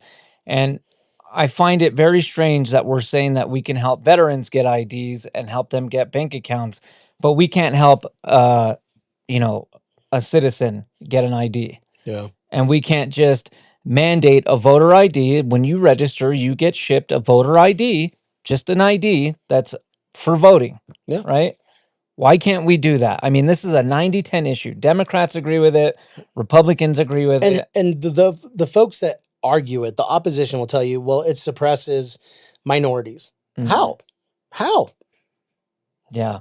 I think it's an insult. I think it's an insult to minorities, Yeah. right? You're telling Are me that you they telling can me that I'm too dumb that I that can't figure out how to get my voter ID, or yeah, if I do have a name change, like I don't know how to go do that at the DMV and yeah, you're telling women that they, if they get married, they can't change manage their name? yeah, Yeah. they can't manage to go change their name on an ID. Not any of the women I know. Any of the women I know, you tell them they can't do something, they're gonna do it just to prove you wrong. Yeah, absolutely. Uh, just a couple of things. Writing candidates for the Republicans all made it across the finish line. So Larry Lead Marker for U.S. Senate will be on the ballot. Joshua James Lawrence for state auditor will be on the ballot. State treasurer James Ellison will also be on the ballot. So there will be some folks on there to challenge the current incumbents. The New Mexico state auditor is a seat that I just think goes overlooked all the time. It's such an important role. I mean, can you imagine if we have a Republican in that role and we go forensically audit every single one of these counties? We start auditing all these programs and we start looking where all of our money actually is really going. Yeah. I mean, we'd find millions and millions of dollars. Yeah, and a lot of times it goes to overhead, man. It goes to very lucrative salaries for top administrators. That's what we tend to see. When I was working in public education, I worked on an initiative to lower the administrative spending in our public schools, so ensuring that you know our district administrators weren't overspending and making sure that that money actually went to the classrooms with teachers. I mean, it's common sense, but I agree. It looks like we got some Yeah, breaking news coming in. yeah, we got some breaking news, guys. It looks like Gregory Hall will be on the ticket for New Mexico's governor. Looks like he won the Republican primary. He's the projected winner. So, Greg Hall, Congratulations, Greg. congratulations, Greg. Congratulations, David Gallegos. You will have Yeah. a Greg Hull and David Gallegos ballot in 20 for the general this November. Yeah, and I've been telling this to Republicans and conservatives. I know people have their heart set on certain candidates, right? People wanted Manny, they wanted Aubrey, they wanted Greg, they wanted Duke, they wanted who am I missing? Doug. And now that Greg won, we have as conservatives, we have to rally behind him and help him win this seat. It's Well, important. I mean, the consequences are too severe if we don't. Yeah. At the end of the day, we have to talk about this. And on that note, I want to talk real quick. Republicans, you got to get out and vote in the general, because right now what I'm seeing, I'm looking at the commissioner of public lands. 141,000 total votes came in for the Democratic ticket. Jeez. Republicans only had 64,000. And if Jeez. that's any indication of the general election, we are in trouble. So Republicans, you got to get out and vote. Like Trump, I heard you earlier speaking that, Trump carried almost half the state. Mhm. Where are these folks? You guys got to get out and vote. I understand it's not a presidential election, but this election matters more than the presidential election. Yeah. I mean, local elections statewide are going to have more of an effect on your daily life than the presidential election will. So, look, guys, make sure you guys do your research, look into these candidates, and show up, because now we're looking at Deb Haaland possibly being the next governor of the state of New Mexico, which would have dire consequences. Yeah. Dire consequences. Absolutely. And I mean, I think maybe we should show these folks what the consequences are. We have a number of clips of Deb Haaland and some of her blunders, and maybe we just kind of need to remind some folks about that. Yeah, Let's see. Where do we start? Let's see. let's just go from the top. Let's go from the top. Let's yeah. go 005. Let's go. We uphold the state law.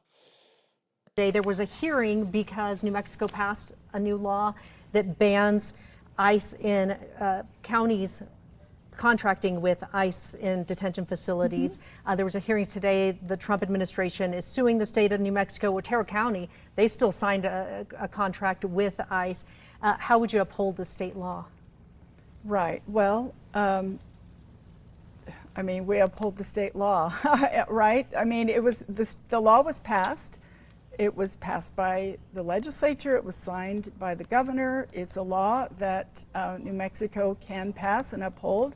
And so I suppose that we uphold it the way we uphold other laws. Is that just kicking out ICE and saying, Otero County, you can't do this?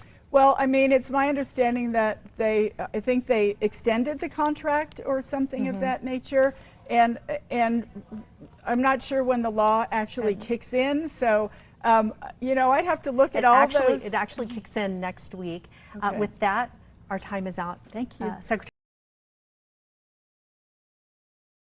There it is. I mean, this is potentially your governor in 2027 who hasn't even looked into this issue and says, I'd have to get back to you on that. You're running for governor. And honestly, has she ever heard of the supremacy clause that federal Apparently law reigns supreme? I Yeah. mean, come on. I mean, this is basic civics. I taught history. I had ninth graders who knew this, that, hey, the federal law is the supreme law of the land. Look, Deb Haaland, it took her 3 times to pass the bar, and then she blamed the test on being racist. So I mean, Well, and that's what they've done. That's the soft bigotry of low expectations. And Yeah. that's something that they use towards minorities, is that because you're Hispanic, because you're Native American, it's just too hard for you. And we need Yeah. to make it a little bit easier. And that is an insult to our culture and to our people. And we should be very frustrated. yeah, yeah, Well, it sounds like we have another guest. So Yeah. we're going to get ready for that. And should we go to a quick 1-minute break? yeah.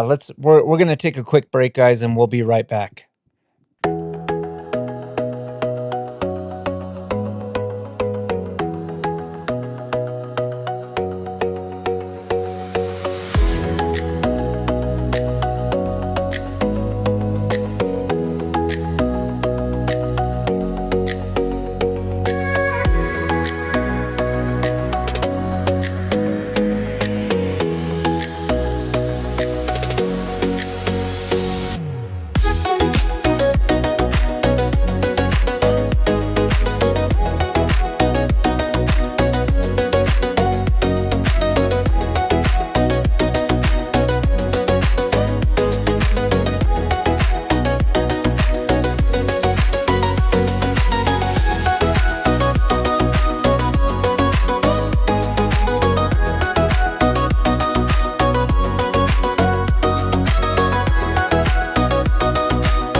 All right, New Mexico, welcome back to Unfiltered with Elias. We got Joshua James Lawrence, our next New Mexico state auditor. You got on the ballot, man. We're there. You're there. A lot of hard work. It's yeah, it's flown by, but yeah, Yeah. lots of traveling across this big state. New Mexico is a big state. Yeah, it is. Statewide. See how have New Mexicans been taking you in? What have they been telling you on the ground? You know, you hear some of everything, as you know. You Yeah. can't please them all. But you know, pretty much just like when I ran for sheriff, Bernalillo County Sheriff, if you get me on the mic talking and you care about reality and truth, um, I can win a room, no problem. Yeah. And that's definitely not coming from a place of ego. It just is what it is. You know, I don't write speeches. Yeah. I pray to God and ask him to speak through me and to give everybody the ears to hear. Yeah. Well, I mean, I think most New Mexicans are kind of right. We see a lot of New Mexicans vote Democrat, but that's just because their whole family's been doing it and they've been doing it for the last 50 years. But most New Mexicans are right in the center on the issues.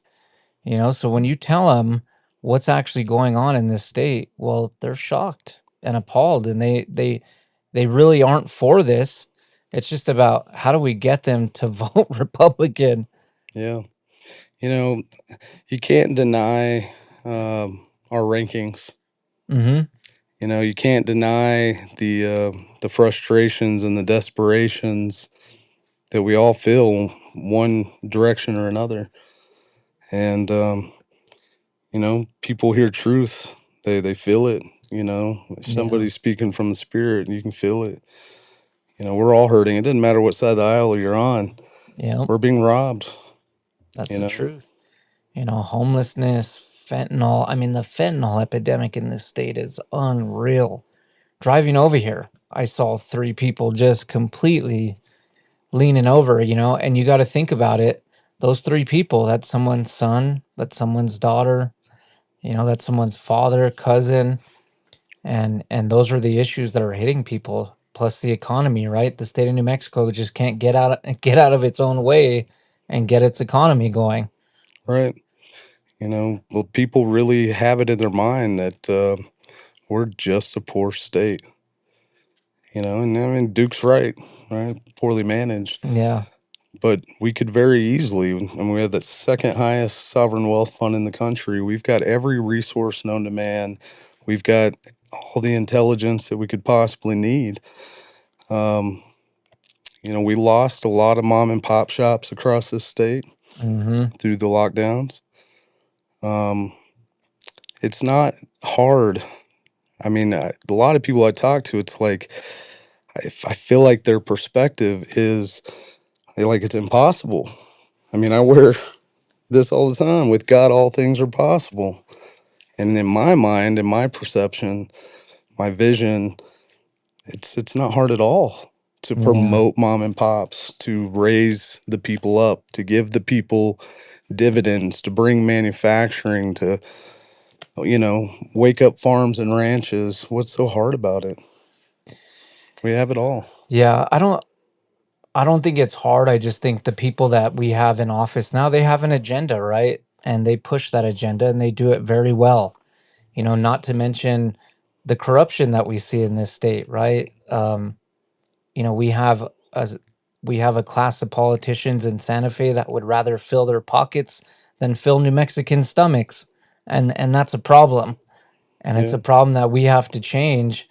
But unfortunately, Democrats they message very well. They've got a very well-oiled machine that works, you know, and it pumps out candidates. Emerge pumps out candidates, and they do it very well, and they're very well funded.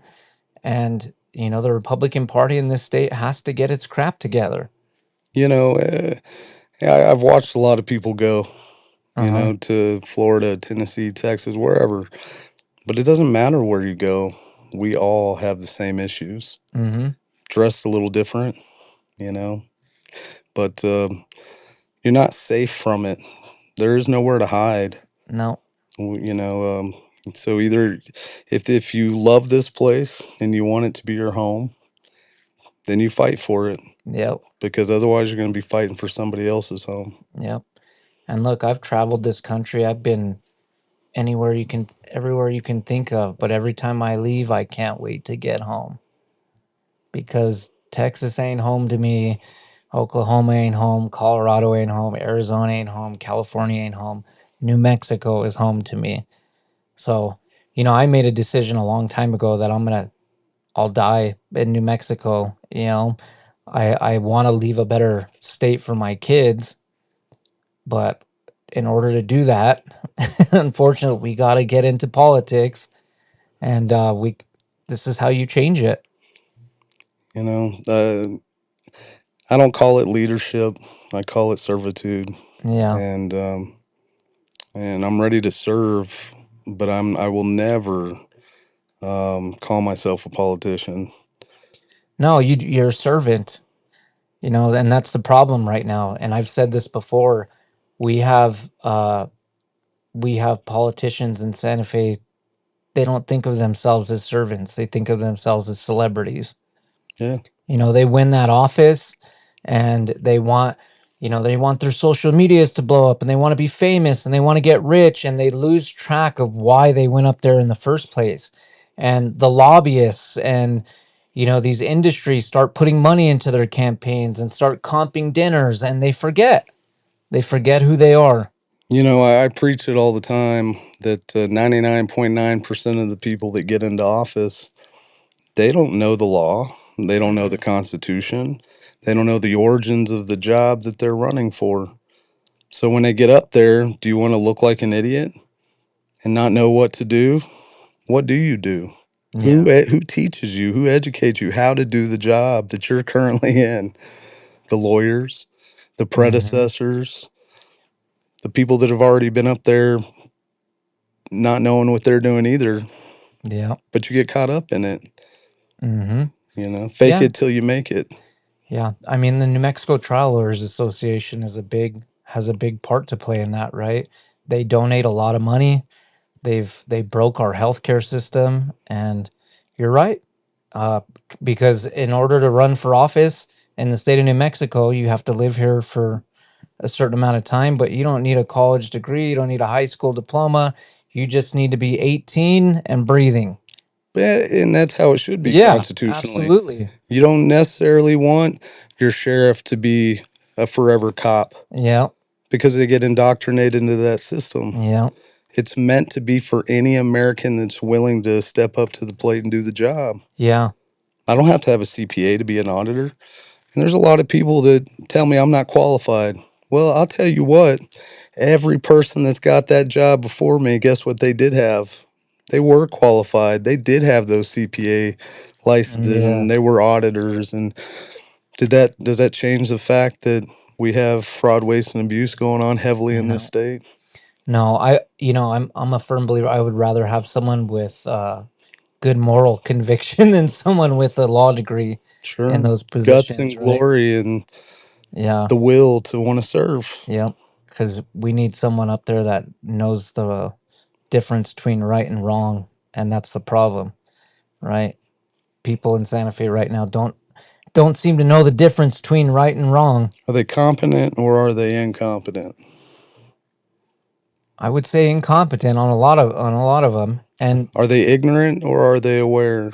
yeah, You tell me that every candidate that's been in office over the last 20 years didn't know about Zorro Ranch and Epstein? Who utilized their platform to speak up to the people? yeah, Tell me they don't know, they don't understand how the money is being stolen away, how our governor is now worth over 220 million. None of them knew that. Did any of them use their platform to teach any of us, left no, or right?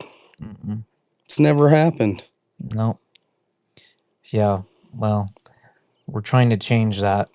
I keep telling people we're not going to see this massive red wave in the state of New Mexico, but there's key seats like yours, right? The New Mexico State Auditor, CD2, CD3, there's seats that we have a possibility of winning, and that's how we do it. We got to take one seat at a time, or two at a time, or three at a time. But, you know, to educate the populace in the state of New Mexico, it's going to take some time. It's going to take some time. People to break away from the way that they've been voting for the last 40 or 50 years. People don't just do that overnight. It's a process, you know. They have to learn about what's going on, and they have to feel the suffering too. You know, Yeah. some people just haven't felt it yet. They've been shielded by because they make a little bit more money than the median household income, or they have two incomes. So they've been shielded. But, you know, if Deb Haaland gets elected, I have a feeling that none of us are going to be able to be shielded. None of us will be shielded. All over this country, I'm always trying to teach communities of people. I've spoken in many crowds of hundreds, thousands, whatever people. Um, there is remedy and recourse that exists inside of our Constitution, inside of our laws, and there's many different forms of law. There's equity law, corporate law, FCC law, you name it. There's all kinds of laws. We have to learn how to we have to learn what that remedy and recourse is, and we have to learn those processes. They don't teach them to us anymore. In fact, if you read the Constitution right now on the process of being elected, you will plainly read that none of these elected officials are technically in office right now, that their seats are vacant because they're not upholding the rules of our Constitution. Yeah. And just because legislature passes statutes, Yeah. do not amend your Constitution. So those rules are still there. So I've been preaching to every state official, every sheriff I can talk to in this state that's running, every candidate, um, the judges, you name it. When we take those offices, the moment we take our oath, we need to all go together in every county. Take that oath to the local bonding office and go get our bonds. It's called an elected official bond. Give or take 300, 400 bucks. And we put it on the record. Now, when it's on the record, we've officially, because you have to do that within 30 days of taking your oath. The last person to do it was the sheriff in Valencia County in 1987. And every county clerk in the state and the Secretary of State is supposed to have a book of every elected official's bond in the county or in the state. And anytime any elected officials in dereliction of duty, meaning they're not upholding their oath of office, we the people have the ability to go pull that bond and place a complaint on it. And after 2 complaints, those people can be removed from office. They don't teach any of us. They'd rather us forget, and we have. So let's start following the rules. Let's set the precedent, all of us elected officials. Let's go get the bond. Let's go put it on the record. We're giving the people the ability to remove us if we decide we want to screw up.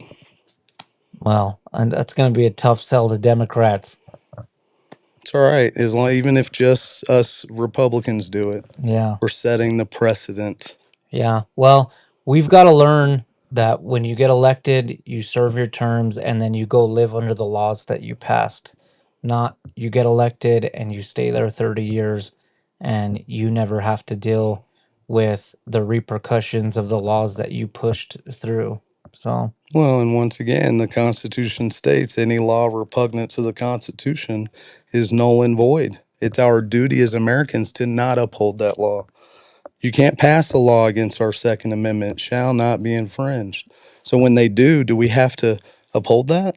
No. It says in our Constitution that our duty is not to. yeah. But if we all comply and we're all scared, then they can utilize it against us. But if we all stand together and we all don't comply, just like the churches that decided to stay open during the lockdowns versus the ones that were scared and they locked their doors. Yeah. Well, all right, man. Well, thank you for coming on. We got a few more minutes, but you're on the ballot. Congratulations. Write-in candidate. That's not easy, man. We set records apparently tonight. Yeah. 3 write-in candidates. Yeah. That's It's not never easy. happened. So, New Mexicans, we got a general still coming up. Make sure you guys vote. We're going to take a quick break and we'll be back with Abe and we're going to give you guys a short message and then we're going to sign out.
All right, New Mexico, welcome back to Unfiltered with Elias. I got Abe Aldonado of the Chili Wire.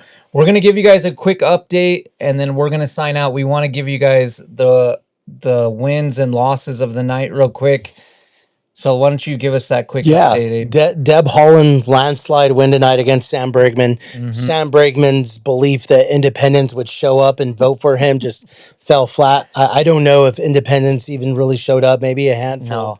But I mean, that margin was significant, 72% to 28%. Yeah, I think any candidate that was really depending on independents like Duke Rodriguez, Sam Bregman, well, they just figured out that that didn't work, right? Yeah.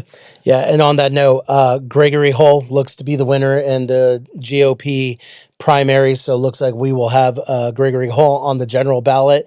And congratulations, and a big shout out to all three of them for just even putting themselves Yeah. out there to run for office. It's not an easy feat. It is a very tough decision to make, and it is tough being on the campaign trail. And so I think all of them were competitive, and they all had great strengths. And I think, as we talked earlier, it's going to be important for people to back Hull now because. Yeah, I mean, Republicans have to unify. They have to get behind Greg, right? I keep saying this, but I understand people had their favorites, right? People really wanted Doug, people really wanted Duke, people really wanted Greg, and there's always winners and losers. Yeah. So, And I think we got to talk about voters actually voting, man, because there are 1.4 million eligible voters, and we only have about 235,000 that actually turned out to vote. yeah. Which is a bummer. Lieutenant governor's race was called for David Gallegos on the GOP side, and also for Maggie Toulouse Oliver on the Democrat side, who won by a landslide against Harold Pope, who's a current state senator. interesting about Harold Pope. I don't know if you ever saw the video I did.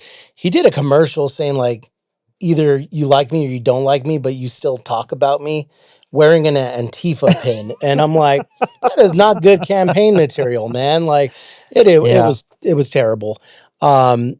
Secretary of State's office, Ramona Goolsbee, will be the GOP candidate in the general. She will be going up against Amanda Askin, former Donna Ana County Clerk. Again, someone who has some questionable reputation in Donna Ana. Lots of shady things down in Donna Ana from what we've Yep. heard over the years. We just saw a huge audit be released from Donna Ana, and that county is not in good standing right now. Definitely not. Martha Garcia came back from being down quite a bit. It looks like she may take that race. The big one, though, Marion Matthews is on the cusp of losing to Abby Foster, which would now make that an open seat. Marion Matthews has been in that seat for a long time. With that loss, it is now an open seat to our friend who we just chatted with not too long ago, Janelle Garcia. And as you mentioned, it is going to be important for folks to go out there because Yep. Abby Foster will not take the votes that Marion Matthews did on paid family medical leave and on medical malpractice. Yeah. And you know, I keep telling New Mexicans we have to be realistic about the state of New Mexico. We're still educating a lot of voters. So we're not going to see a massive red wave this year, but we have some very strategic seats that we can take, and that is one of them. Absolutely.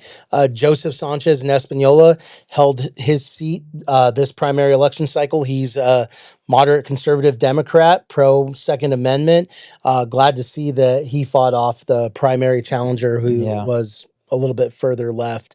Ambrose Castellano looks like he lost to the incumbent Anita Gonzalez.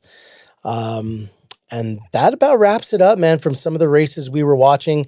I think we should note that right now, the former party chair, Amy Barella, may lose her county commission seat right now. She was down last we saw. So, and we're going to have some interesting storylines tomorrow morning. Yeah. As far as so she appealed the decision, right, from the judge. That's correct. So Amy Barella was supposed to vacate her seat as RPNM chair from the lawsuit from Duke Rodriguez.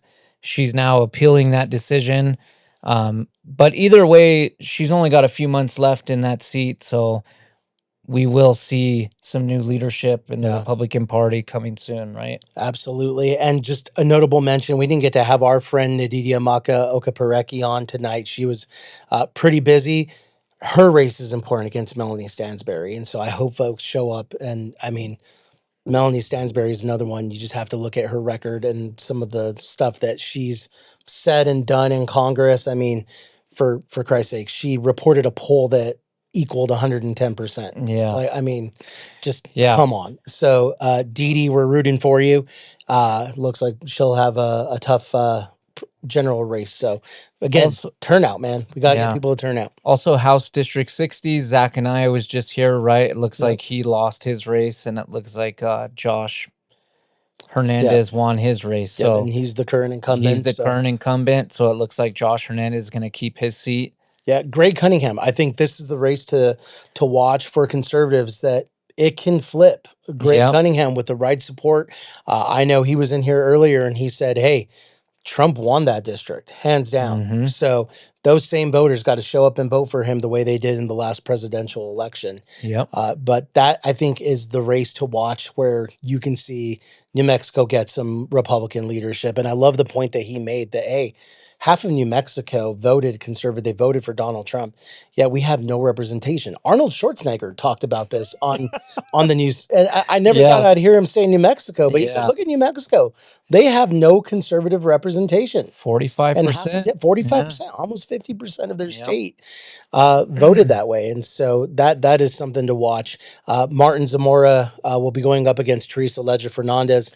That's also a seat. Race. That's also a seat that may be able, you know, he may be able to flip that seat. We'll Absolutely. see. And after the redistricting in 2020, I mean, I know a lot of people thought that that seat may have been unfair, and I'm like, actually, there's a golden opportunity there Hmm. with the right candidate, and I think he has shown that he's had very great fundraising out at the gate. So hopefully that persists going into the general election. And so, Martin, we wish you the best of luck.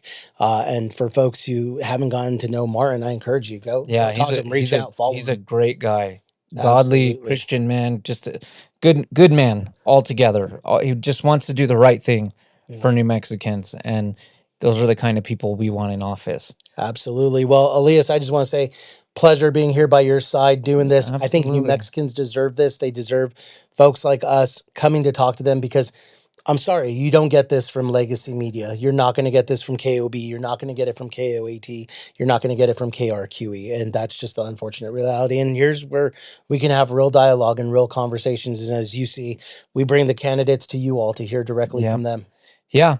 We're going to be honest with you guys. There's no fluff here. We're going to tell you what our opinions are, and we're going to give you the news right up Yep. to date. So, thank you for joining us. We're going to do this again For the general for the election general come election. So November. make sure you guys tune in with us then, and I will see you on the next one. Thank you for watching Unfiltered with Elias and the Chili Wire with Abe Maldonado. Thank you guys very much. We'll see you on the next one. See ya.